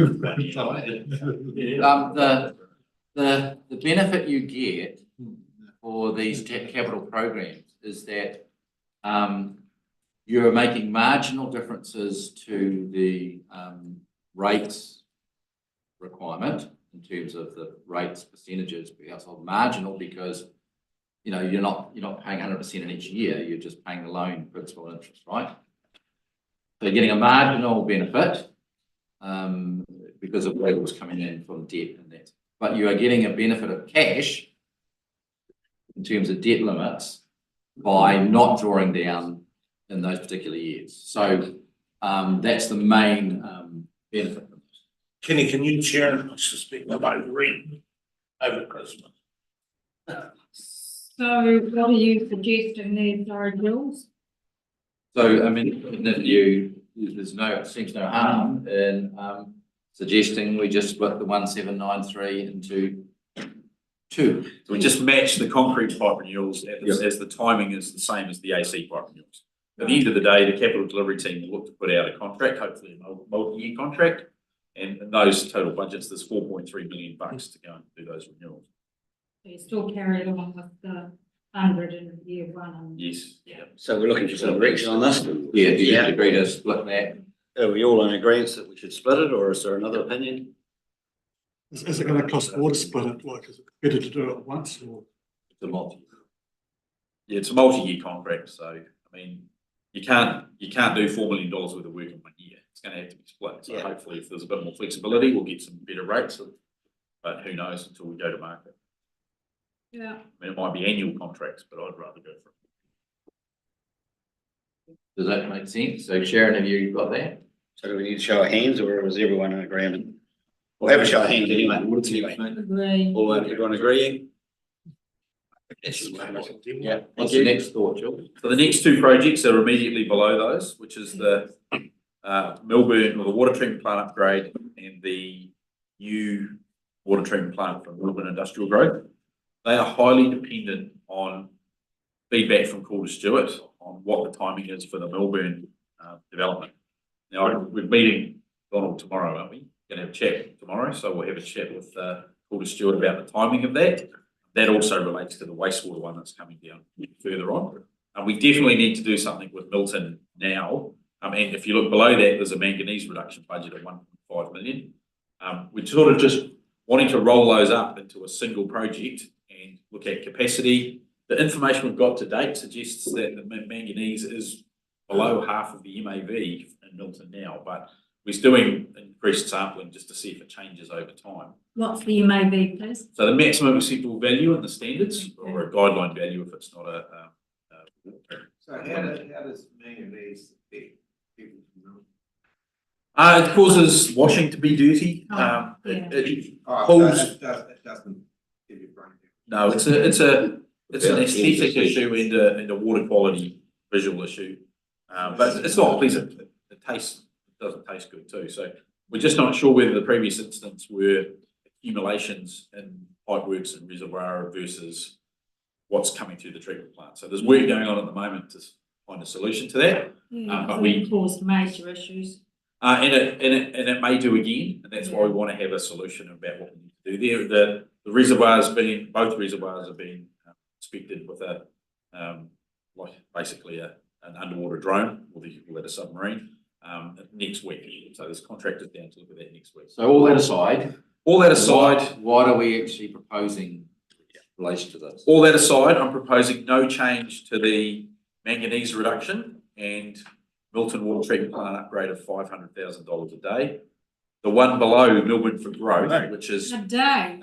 sorry, 5,000 cubic meters a day, is what it'll produce. But until we get the work on the manganese and we get the report on what the capacity upgrade for Milton is required. Because we've also got the Milton to Wahola pipeline, which is going to be available very soon. And the initial connection for that will just be to Wahola.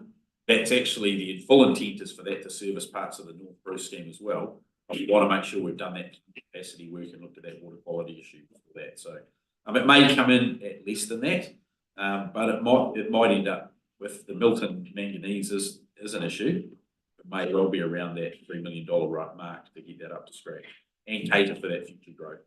And we might be coming back to you to ask you to bring the 1.7 million forward if we need to do all of that at once. But at this stage, I'm proposing no changes until we know the information. Right, so See that Milton pipeline starting, George? They're just doing the pump stations now. It's potentially going to be finished. Yeah. So you're just simply saying keep it As as they are. keep them as they are because it's heavily dependent upon revenue from the industrial area. Yeah. And so it's all to do with timing with that. But we don't have enough information to change it. Okay. So in other words, we wouldn't have raised it with you except to say that. So that's the reason.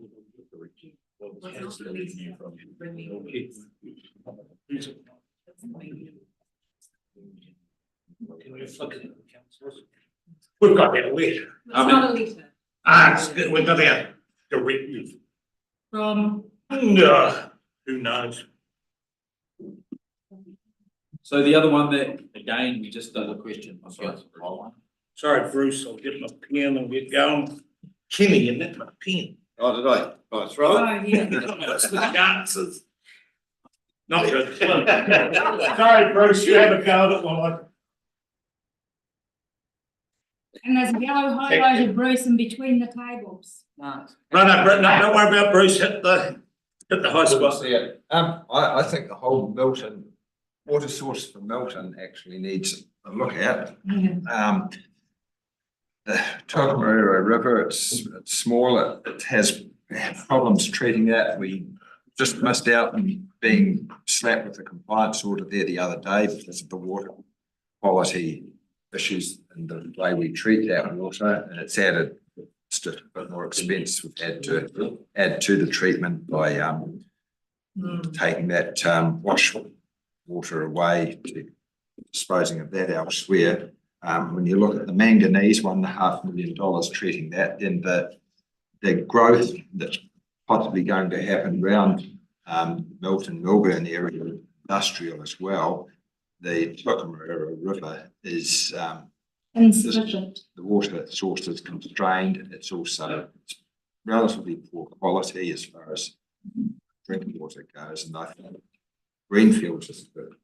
The Greenfield treatment water source is a good example of what we perhaps need to look at there. Milton area, we got a perfectly good water treatment plant there. We could bring good water, good quality water from another source somewhere. Moving water from Greenfield to Lawrence, it's about 40 kilometres, I think, pipeline there. So I think that's something, and process staff who did that work too, that was innovative. It's probably work stuff we as councillors wouldn't have thought of doing, but I think we need to look at that in the medium term anyway, the source of water source for Milton, Melbourne, Waihola, without spending too much money in the short term. That's my thoughts. Yeah, agreed. So many issues. Yeah, but obviously we're spending money in years 1 and 2 with big commitments in years 3. We've got the problem that we've got to keep compliance with Milton. So, we've got to keep spending money in Milton to just get us to meet the standards. Sure, there's no strategic harm in having discussions around what the ultimate solutions are before we commit to what's essential. But you've also got to remember that those things don't happen in 2 seconds. You've got to do strategic work, then decide what the solution's going to be, then do the construction of it. And the real big question will be whether you're spending all that money in year 3 to meet your standard revised requirements, and in addition to that, then spending money to get a different strategic solution. In any event, we can't change. We wouldn't be suggesting changing any of this because we just haven't got the information to do that. But we would be aware that there is that suggestion. Council, aware of it. We need to start thinking. The government are going to repeal Three Waters legislation February next year. This come out.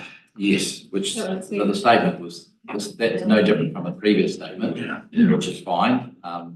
They can make a statement that says that, but it Still doesn't tell us. doesn't tell us. So it does in a way when you read the final paragraph. I'm writing to mayors and council chief executives today, informing them of our decision on the way forward, including key principles in the government's water well policy. So they're going to write to you and me today on the specifics of what. Yeah, but we've still got to give good water quality to that. Have to improve the use. The statement says that they're going to advise of what flexibility is going to be. So they have added the word flexibility to councils in terms of the LTP. But as of today, we've got a deadline that says 25th of January, we're close to get a consultation document out. And we're waiting to be told what flexibility means. One would hope that flexibility means that we don't have to meet that deadline for the consultation document using a dud 10-year program. Unfortunately, they said they'll do it in the new year for this stuff. Well, that's what I mean. Yeah, with stuff. But they haven't worked out the key. There's no change to what we were doing today anyway, because we still have to do this. Onwards and roundwards. Right, so we've done a background talking about this, but we're actually basically suggesting no change, right? So Is everyone, sorry, I won't have a part to play in this, is everyone else happy Yes, with that? but look to the future, definitely. Do we need the manganese? The Milburn, the 8.4 million we were spending for the Milburn membrane plant. So that's, as Steve said, until we actually have a discussion with the developer and get some refined their timing, at this stage, we're not in a position to say we need to move it, we need to bring it forward or push it back. It is, and there needs to be a discussion about how it's going to be funded with the developer as well. So that treatment plant is at a different site to the current treatment plant. That's where the confluences of the eastern, the 2 branches of the Tokoroa River, exactly for the reasons that Councillor Volweiler highlighted in terms of the volume. That initial work indicated there is enough water there to supply what that growth is. And my apologies for not being here, but there is no wiggle room on the manganese. We at this stage, we still think something needs to be done there in terms of a project. Exactly what and what cost, Brian, is still to be confirmed, but we do need to do some capacity work at Milton as well as confirm what we need to do for the manganese. We're doing the sampling at the moment of people, looking at what the options are there. Yeah. So is there a water source elsewhere that could be used? Like the river. Yeah, that's just good. Yeah. There was work done in the late 90s looking at a mega plant in Stirling, taking it all the way to the Clutha. So yeah, there's the other option could be the greenfield area pumped over the hill. So that's the strategic work that we can't do in 5 seconds, but we need a wider look at in terms of how that might work. That would, if we're able to put water, presumably wouldn't need a new treatment plant, just upgrade the existing treatment plant. Raw water. If it was greenfield raw water, you would treat it on site and send it as part coming to greenfield, yes. Another source, say, further down.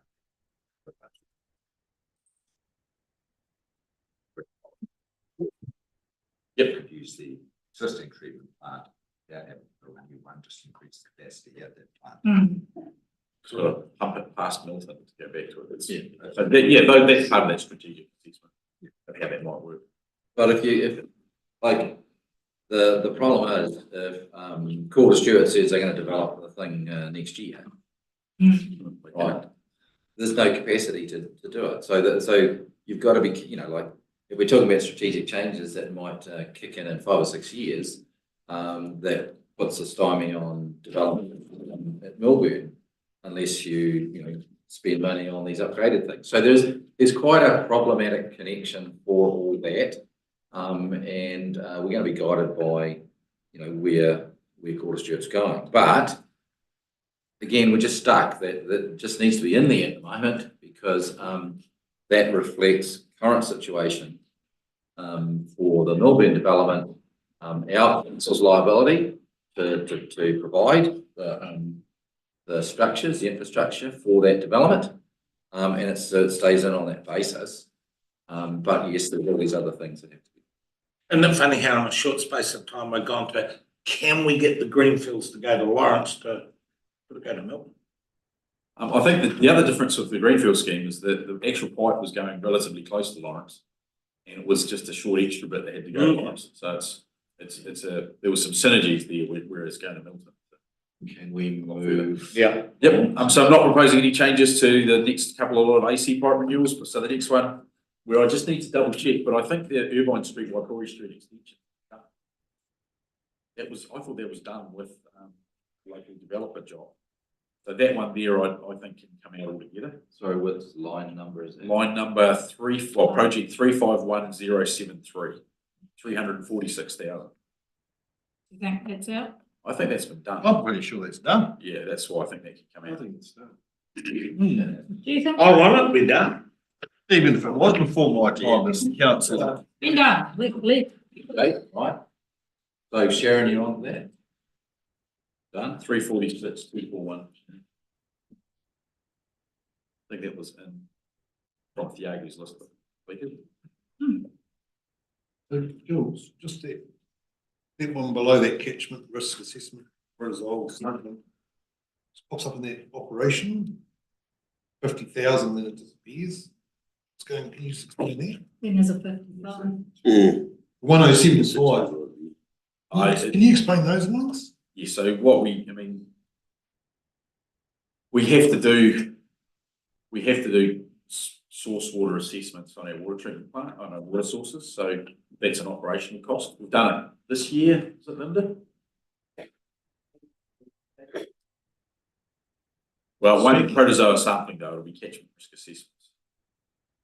So it's just a cost that has to be in year one.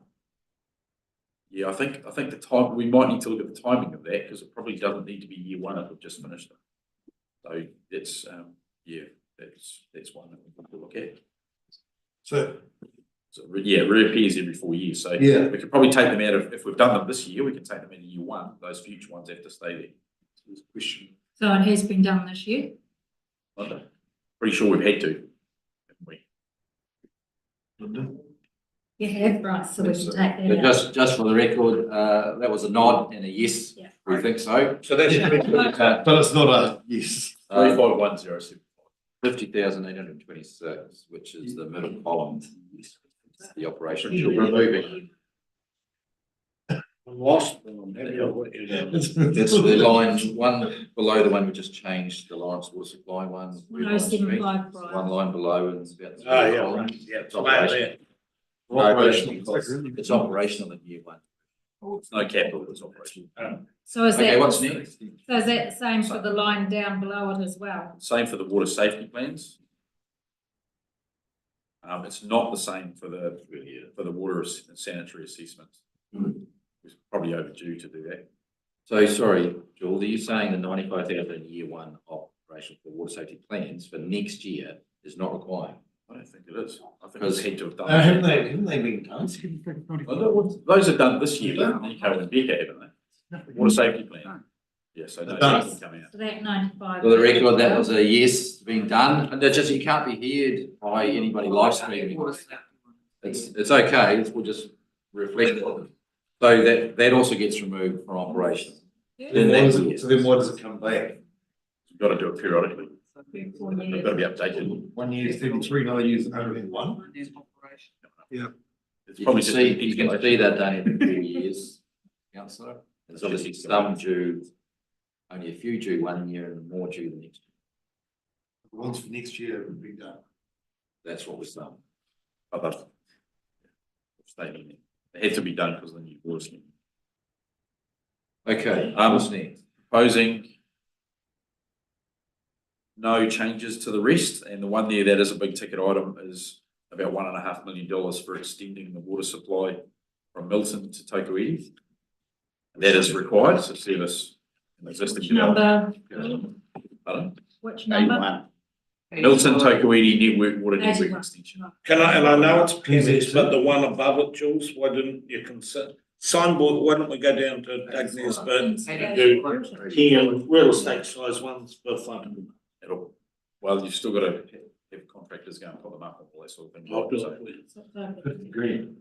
Yeah, 50 grand just seems one hell of a lot. It's in the second year, if we can get it done cheaper, we will. Right, yeah, I'm sorry, I'm delving in when I shouldn't.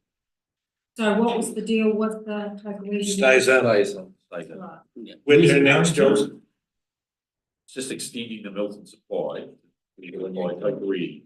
The subdivision out there. Yeah, so the new development's connected, but for the future capacity of the new development, it came to council 12 months ago.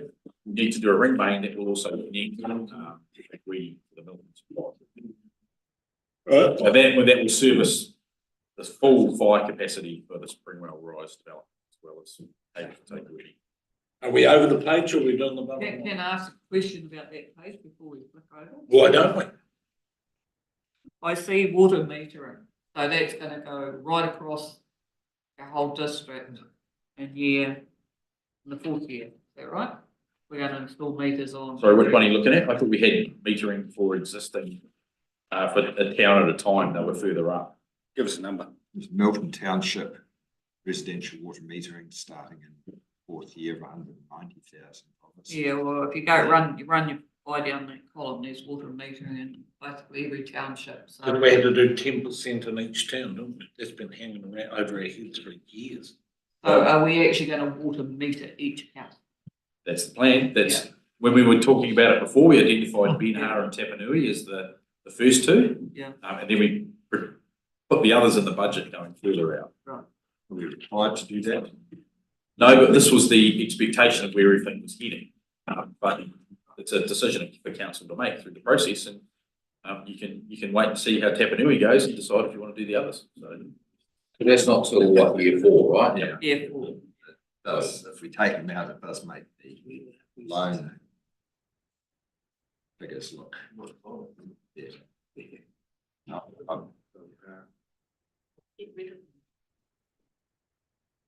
the other thing we have found is that whenever we've done metering, we find that a proportion of on-property connections have got significant leak.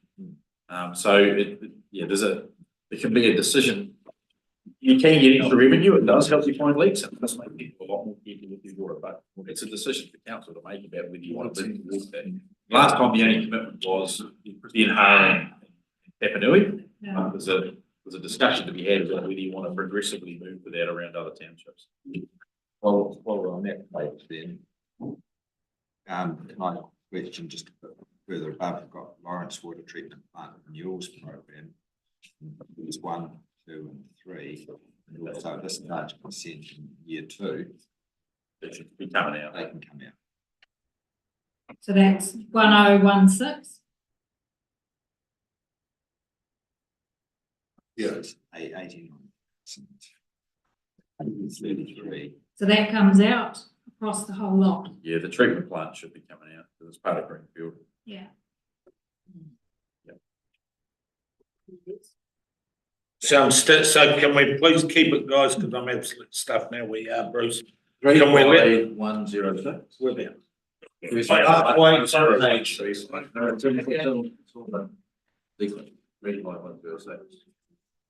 So those ones are out. Yes. Right, but let's keep our questions to the staff. So 1012 and 1016. So what we're doing, guys, is we're now the staff are in a jumble. We get a highlighter, Michelle's got heaps of them. And we go back and we do ours once they've done these. 19. Well, we want to keep some structure to it. And 19 Lawrence Beckwood. Yeah, comes out as well. So, 1012, 1016, 1019, all come out. Yeah. Not huge amount. Yeah, but Shall I answer I'm that? just saying to the guys, we do that when it's I'll out. carry out to your next job. So we're over the page.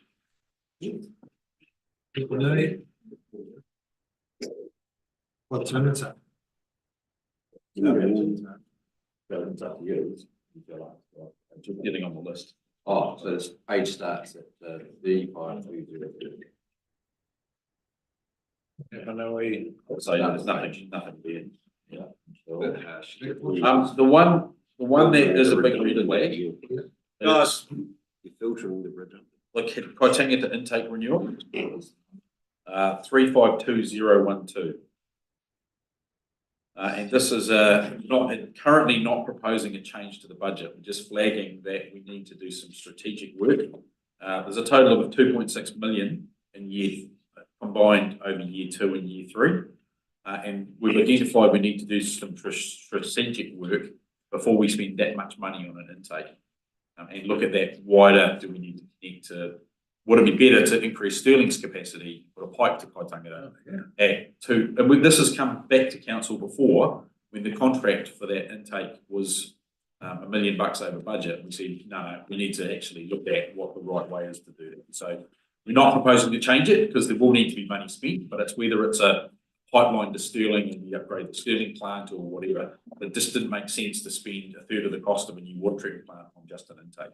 Okay. So that figure holds, Jules, but it's holding for another reason? Yeah, it's holding because we need to do something there, but it may not be that project. So no change to the budgets, but. We can't move it out? Potentially, but we need to do the strategic, not sure we can, Brian, because that intake's on its last legs.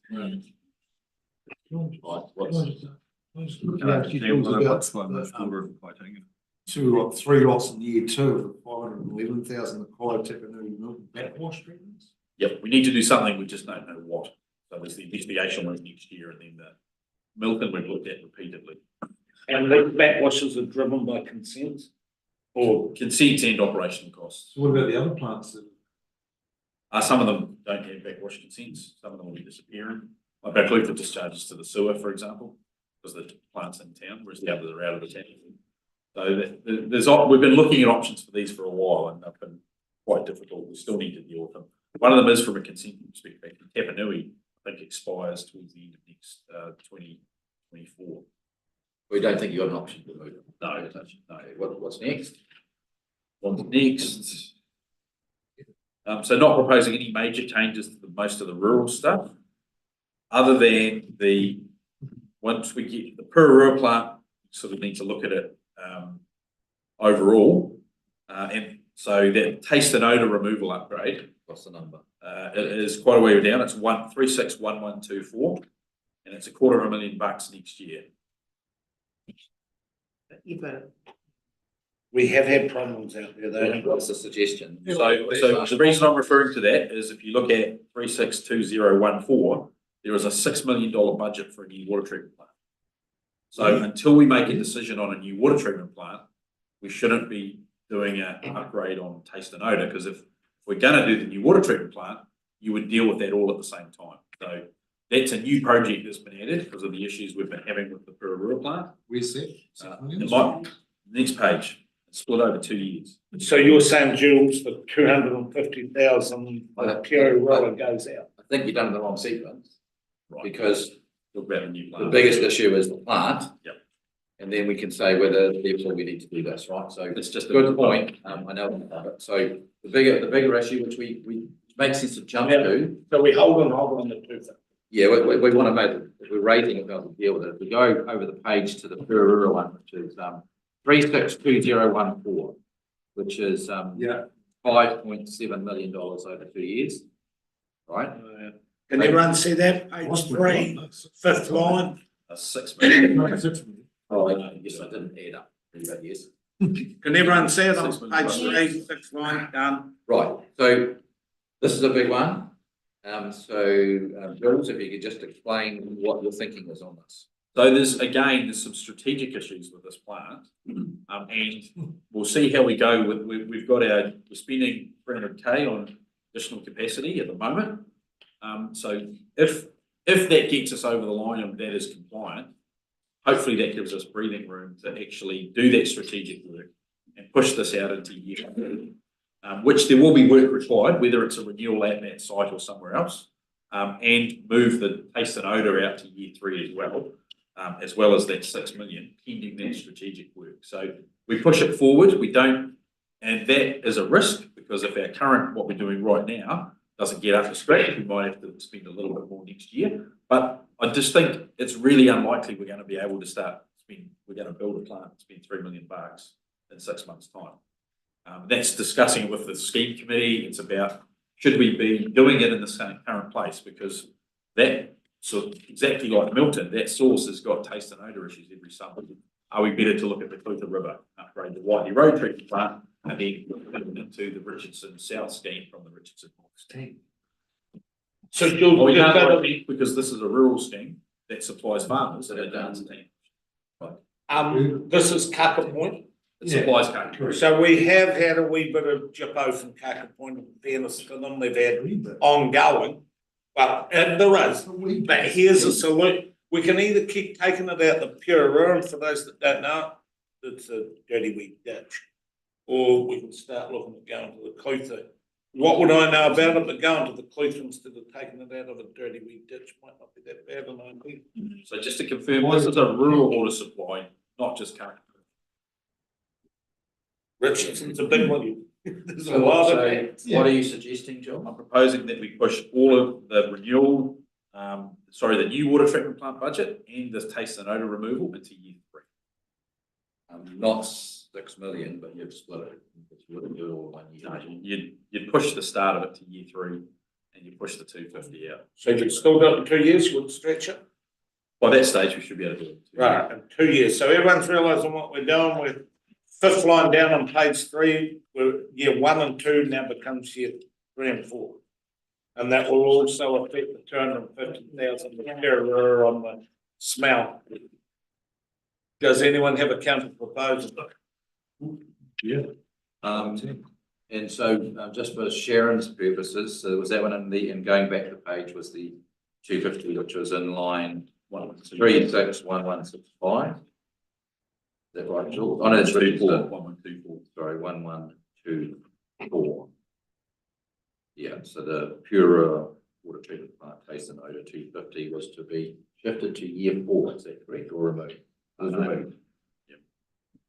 Remove it. We'll have to rescope the treatment plant. It'll be done by. So everyone, 2/3 of the way down page 2, 250 for Pura, Baden Rise. Simon. Can I just jump back above that one? There's one on the clinic scheme for a reservoir tank, 361097 for year 2, 613,000. That's probably under budget going by what it said before. Yeah, it probably should be 2 million. Sorry, what number? 1097, 361097. Year 2.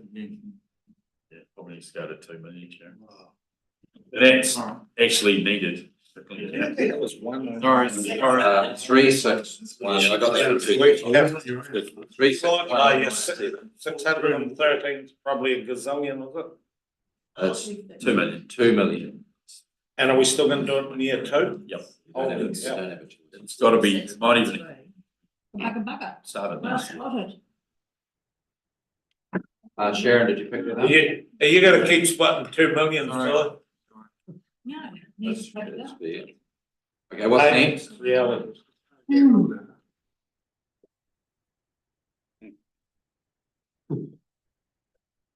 No, there was nothing major over the six. Oh, sorry, there was a big major one, which is the Cosma Greenfield 361156. 361156 is there. 14 million. So that comes down to 4.9, 9 million out. It comes down to what, sorry, George? We're almost at the bottom. Why the Herna, 13 million, it's sticking out like a beacon. Yep, Comes so down to- to 4.9 million. Because we're spending money this year. Right, and unfortunately, it was projected to be in next year's, but we're actually spending it this year. So there's a double whammy if you look at those rates, because it's not a it's not a $29 million project, it's only a $20 million project. So that was, yeah. Oh, so that does have a really big effect on that overall rate. It does on the second year's rates. and Yeah. Sharon's already taken it out of the debt profile. That might be. Everyone realises what's happening there? 13.9 goes to 14.9, we've already done. And so Sharon, you're saying that. 4.9. 4, yeah, 4. Jeez, don't do that. Sharon, you're saying that in the version 2 stuff that we've been handed out in the rate, in the debt side of things, you've already included it. It's still in the rates, which makes Still in the the rates rates. look strange. Yeah, which Councillor Tammy's. 10 more tanks above that. Job. No, those so- tanks, sorry, those tanks are proposed to not be done as individual tanks, they will be done as 30 cubic meters. So that, those budgets are in the right ballpark. Now, John, sorry. As councillor McAtamney alluded to, up further, the Chirpeagle West, that's 361140, to be allowed for 350,000 for one 500 metre tank. Would that not be a bit light either, 350? No, it'll be all right, because that would be done at that size, we would do that with 21 30 cubic metre tanks. So. Right, here you've got 1 times 500 fuel tank. Oh, there's all the interconnecting pipe work and foundations and stuff too, so works out about 15 grand a tank, yeah, include all the rest of the stuff. Shit, that's expensive. You got a pipe. What's that? You need to keep pushing on. Yeah, pushing on, yeah, I just got a question. Sorry, yeah. Why are we fluoridating all these, sheep and dairy cows' teeth? So that was the next one I was going to come to. This is one that appears to have come from the NTU. Hold on, where are we? We're on the same page. Yep, they start at 362021. That over the page? Starts with North Bruce yeah. rural fluoridation. Yeah, we got another year out of go. That's for what percent that we drink. Save me some money, will it? Oh, I use will stay longer, right? No. No, we're not on any of those water schemes, we've got our own. So 362021, let's keep going. So there's a whole bunch from here down to 362028. So we haven't been directed to put fluoridation into these supplies. When we've raised it with the Ministry of Health, we've said you do realise these are rural water schemes. And at that stage, they were, oh, well, we need to talk to you a bit further. So these, as far as we can tell, these have been put in by the NTU. So what we sent to them in March didn't have these in. We got it back. Here's your list of your capital projects. These were included. So these are ones that potentially could be. Well, the argument is, isn't it, that we didn't propose it. We're not being required to do it by the law. We're required to deal with one, I think it is, isn't it? And so we're just simply saying that we don't think they should be in there. Yeah. At this stage. So the NTU didn't know there was 2 million sheep drinking it. Well, they do because it says rural. But in terms of that, they just look at the number of people, but there's also the costs might not be actually cost effective when you look at the number of people who are there, but they might put it in there because they thought someone else was paying for it. So can we? We can. Is there any issue? They're out. Anyone's got a counter proposal? Yes, 3 and 4. So that's that block. What's next? Another year out of. So the next one's a fair way down. It's actually under sewer. And you'll see there's a few sewer projects for compliance upgrades. And it's actually a new trade waste facility at Balclutha, which is in there for $1 million. So is it over the page? No, it's 402012. And my concern with that is if we're going to recover that from sewer charges. Right down the bottom. So I'm suggesting that gets pushed out to year 4. We might have to do something in that space, but we'll come back to you. Well, why? Because currently it fills up our oxidation pond, and then we've got to pay them. Everybody else is paying to have those solids removed from the pond. So that we should be removing them before it's discharged into the pond. But we should be able to find a way to do it for less than $1 million. I mean, those charges should be passed on to the people who are discharging septic waste into our system. not covered by all the other Are customers. they not charging? Yeah, we charge them, we only charge them $22 a cube or $24 a cube. So then why don't you charge them what it costs? Well, it doesn't cost us this year because we haven't built the facility, but I'm flagging. We do need to do something. It'll be less than that. At this stage, we push it out to year 4 and we'll come back to you once. Everyone comfortable with that one? Definitely. So Sharon, have you got that? What else, Jules? There's quite significant costs in the Mount Killy. The timing of those will be dependent on the consent process. So, Is that over the page? yes, yep, not, and that starts at 500009. Yeah. For the pump station, and then there's other projects below that. But that, at this stage, we don't know the timing of that until the consenting is confirmed, so we're proposing no changes. Yeah. Just flagging that those are the costs we've talked to you about previously. I've been nervous about moving Mount Killy, it's a big ticker. Yeah. We're over, so we're just funding the consenting anyway, which is good. Decision one, by the way. Yeah. Right. And the other one is at this stage, it's Debbie's here, so she might want to talk about this one, but The Bethel Library? 560003. Just the full upgrade, we might need more money next year to do some of the work, but potentially not the $5 million in year 3 until you've confirmed that and that can come back in the next LPP. No, so we've got an update to that, right? Yeah.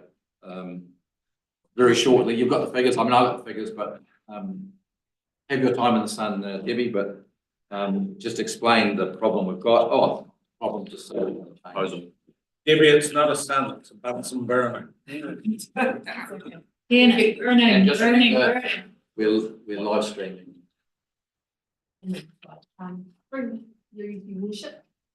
So with the Belcourt Library, we've recently had a condition update assessment done on the building, and we have some health and safety issues, mainly to do with water tightness, which is urgent work. So we uncovered water's been coming in a long time, and we're starting to see some structural damage, some mold. We have some environmental issues. At the end of the day, the building itself is too small. But we do have an approximate price to address these initial issues, which would buy us some time to do the work in terms of a feasibility study around the long-term future of the building.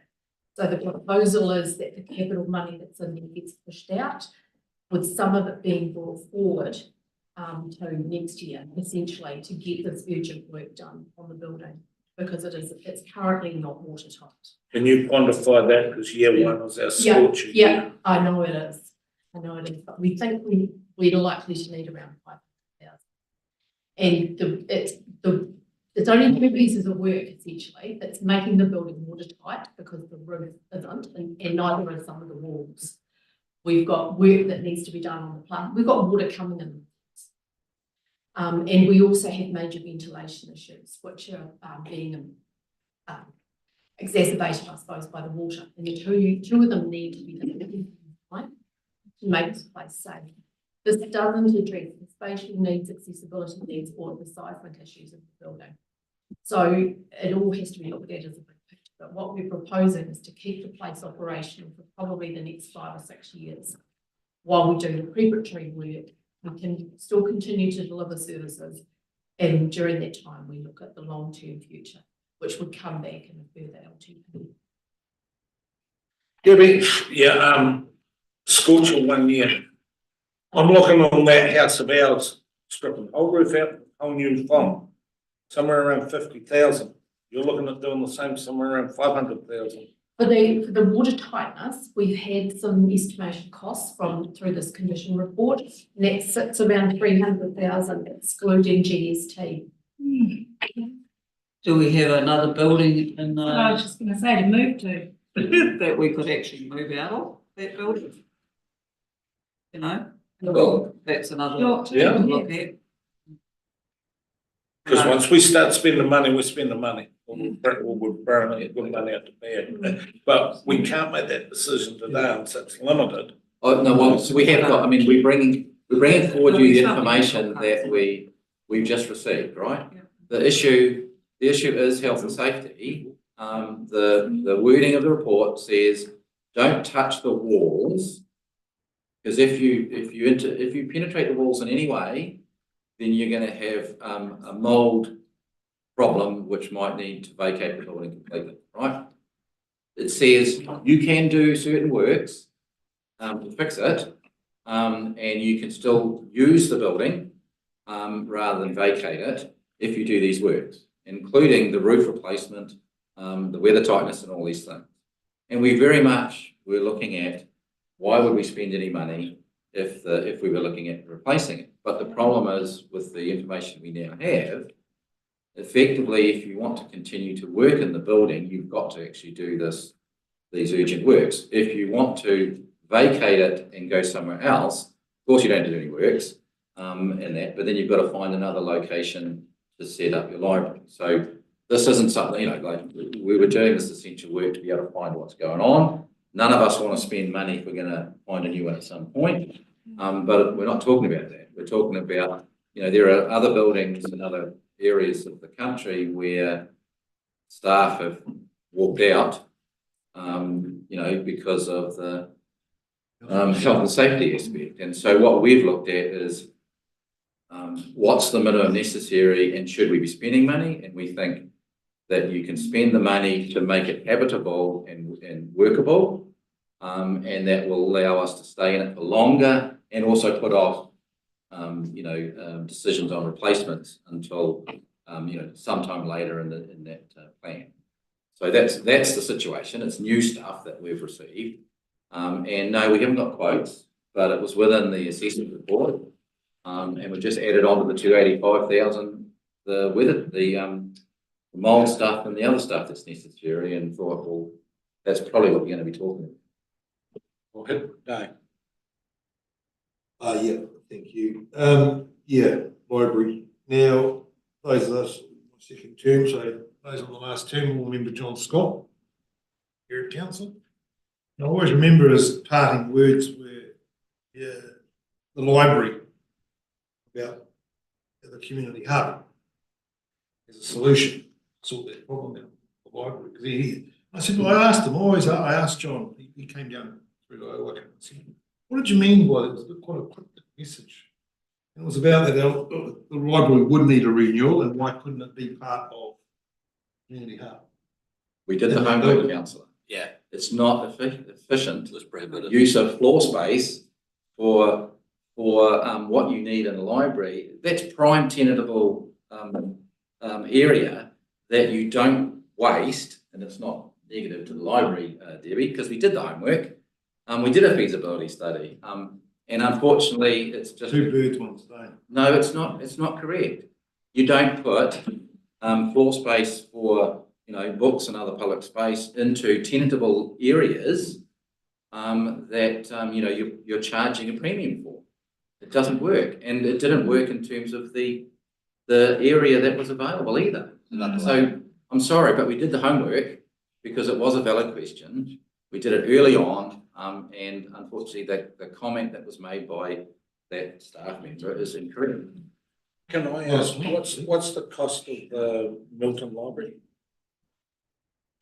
It's getting up to... we're coming to that next. Yeah, but I'm just asking, we're looking at 5 million. 3.2 million is what's currently allocated to the... Yeah, but we're looking at 5 million for dollying up an old building when we've got a brand new one. My question. No, sorry, Your Worship, the 5 million was for the replacement Correct. of the library. It's not dollying it up. The 5 million was replacement within that period. What we're arguing... There's 5 million there. Yes. Yes, Your Worship. What we're saying is, since then... 500,000 now. Yes. Then get into the new build straight off, that we can push it Right out. out. Yeah. Okay, team, have we got any, is that you, Bruce? No. I think libraries are an integral and valuable part of our society, and if there's a health and safety issue, I don't think we've got any other option to put forward. You mean? The ditto. 500 forward? Yeah, yes. Is anyone? No, but I'm for that one, yep. Right, so we're onwards and upwards. Is that this coming year? Yeah, the school year. I'm sorry, just to check, like, councillor Catherwood is questioning it.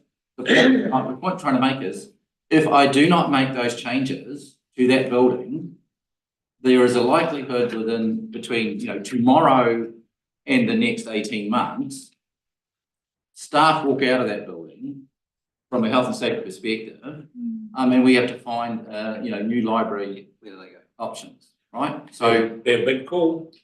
that's the problem. None of us muck around with health and safety.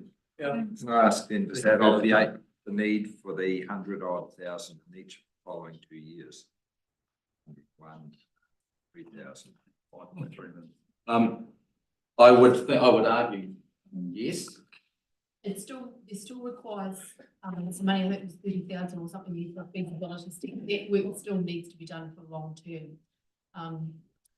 To look at a long-term solution, because this building, if you were going to do any work at all on it that was going to affect the major structure, then you'd be bringing it, you'd need to address the size issues, etc.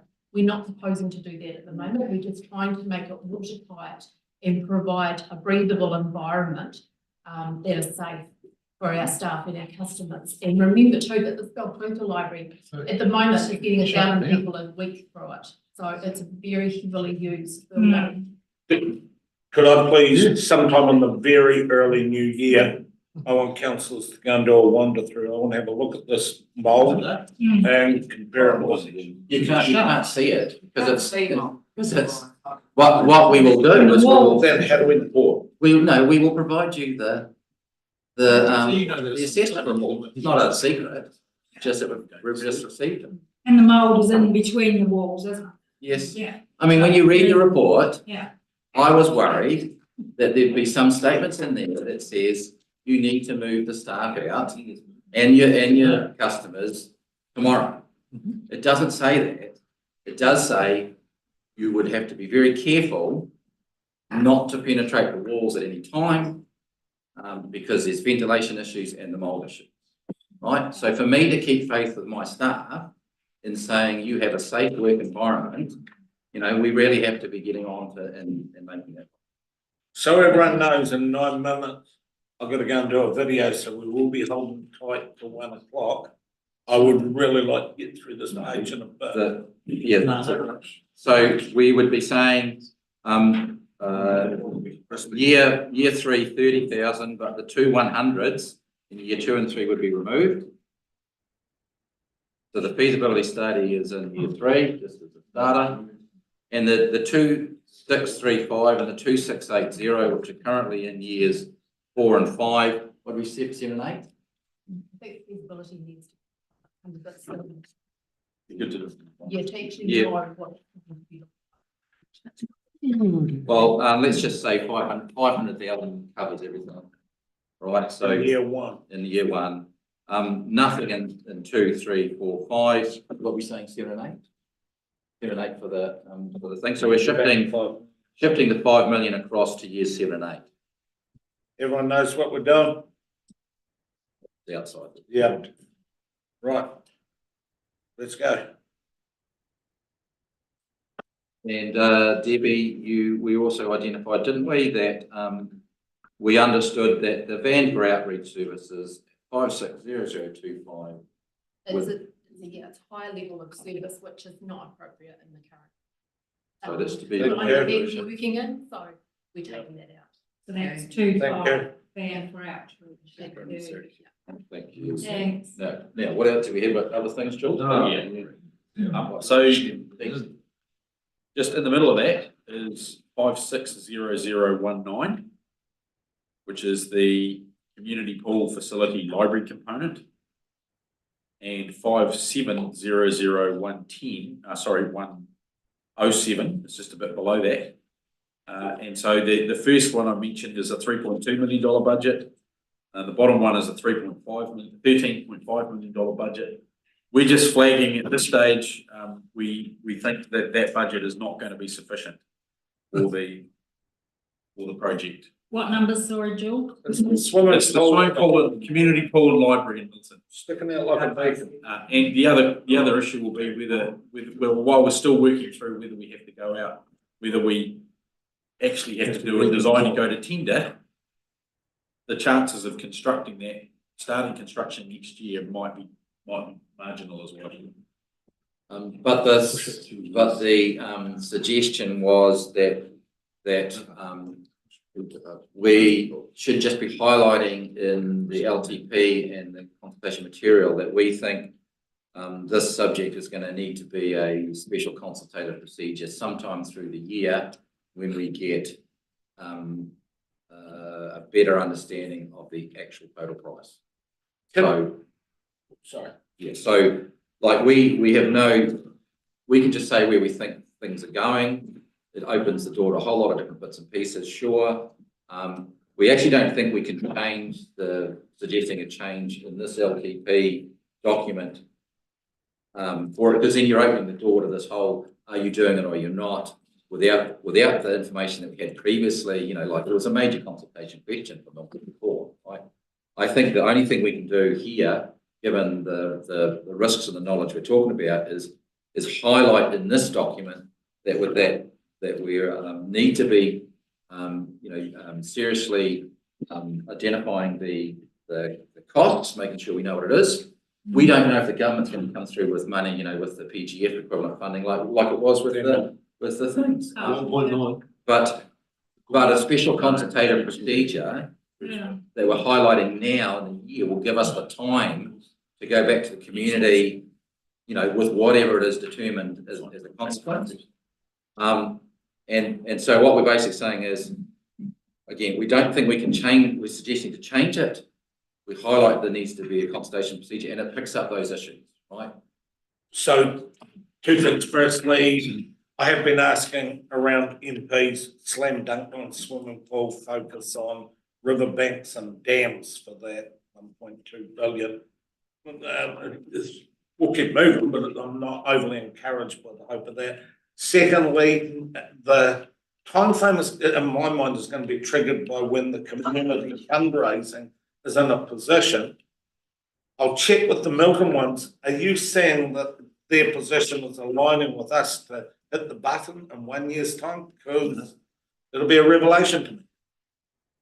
So consequently, if the timeline being triggered by the community fundraising, wouldn't it be prudent to move it? I don't want to, but that's the reality that we're seeing in front of us, to move the timelines to year, instead of year 1 and 2 to be year 2 and 3, to give the community that realistic chance. Just remember, Your Worship, the community, we were already talking about that and had a resolution when the team came into us and said we knew that you could be waiting 5 years for them to get to $2 million.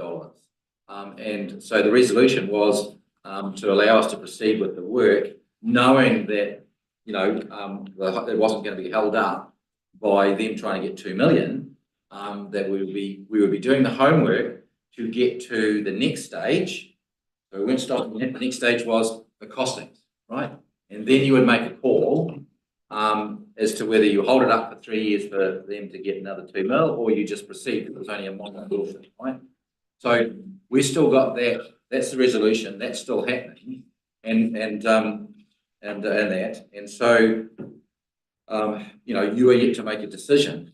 But I'm only suggesting a problem here is that we've never consulted, discussed, pre-worked anything about stopping that project at this LTP, which would be a major change of direction with no warning, you know, in the consultation. And so that's why I'm thinking we don't have too much. I don't think we've got too much choice other than to keep what we'd previously built into the system for that project, and then highlight that we're going to have to, you know, do a separate consultation procedure once we get the right information. Would we have the opportunity to go back to the community group and ask, so that we, between the years 1 and year 2, ask the community group and do it on the 5th? And no, we're not meant to make changes, but ask them what you wish. Well, we're all triggered to go, but if they're not, they were not guaranteed. Yeah, but we had that discussion, and the whole point was when we talked about it, when you're asking them, they won't have $2 million. We know that, which is why we had the discussion and said, we don't want to hold the project up for their part of the money. And should we continue with the project? At least to the point of deciding the next stage, which was you get the tenders in and it's twice as much or whatever, and you go, oh, I need to look at it. You've held that ability to make that call. But what I'm saying is if we get the tenders in and it's twice as much, or we get the tenders in, it's around whatever, we're going to have to do a special consultative procedure at that point.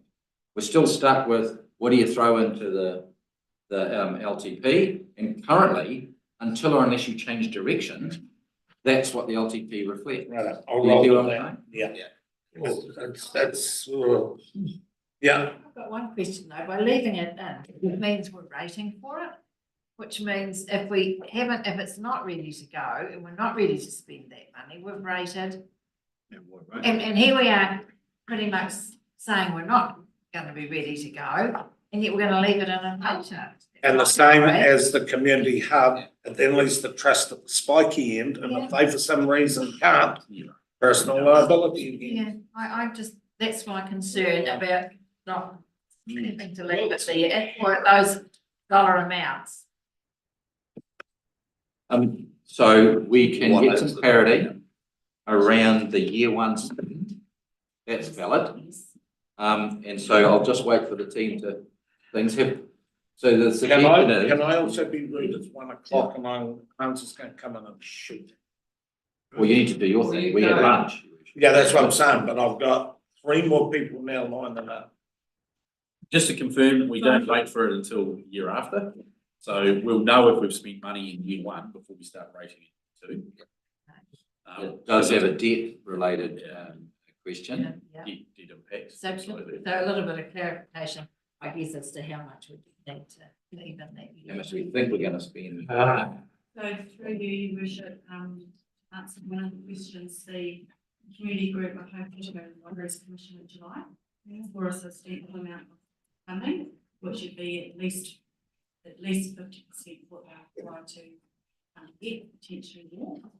And depending on, we're having some further discussions internally. However, depending on the outcome of that discussion, if we're going to tender, we would be in a position to be going to tender by next financial year. We're starting 1st of July. Bruce followed by Bruce. If we defer it, how does that put us, or where does that put us with the consultation with the Kevins and Milton? And one of the options was that when the swimming pool was pulled down, that put the cabins there.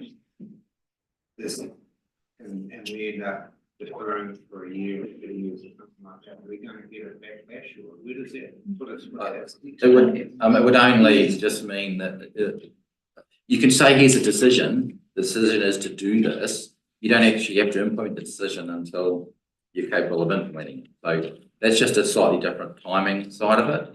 You know, there's ways in which you can do that for it, so that's not an issue. I mean, the question would be, currently we're putting 1.9 million into year 1. You still have to make a decision that could say we're not going to spend anything, right? But unfortunately we can't determine that. What we could probably be doing is saying, well, if we did go to tender, and that was early in the financial year, then you know, what is it, if we were to proceed, what do they likely spend in the first year? Is it 1.9 million, or is it some factor less than 1.1? So through you, if we tended early in the year, to be fair, for a project of this size, you should be allowing us about a good 2 months, 6 to 8 weeks for the tender process, potentially 3 months. That'll take us into our first quarter evaluations. Possibly use up to the first 5 months next financial year just in the procurement process, which will leave 7 months remaining. Possibly for an SCP though, that still might require consultation after that if it's significantly more than the budget. So that's kind of what I'm saying. We could, I mean, it's not that we're deferring it, because we're not deferring it. But we're actually accepting that probably that amount isn't needed in year one. So we think maybe, we're just nodding our heads, we maybe reduce it by 50% Yes, and shift the difference into year two. which is fine. And It then makes fix for the sense. So can I take it that we're starting to nail down where we're going and consequent to this discussion? Bruce, you're the last one and then we'll call it lunch. You had your hand up. No, I don't. Beautiful, lunch. So it's this Yeah. one here, the whole board. Oh, so sorry, just if we could just get this thing right, we're suggesting half of the total cost, and there's a couple of projects there, wasn't it? Half the total cost of the two projects that it relates to, the library and the pool, that's right, your worship. Shifting that out of year one into year two, but also shifting that same component into year three. I think we split year two half and half. Half and half. We can keep doing that. Kenny, if I'm not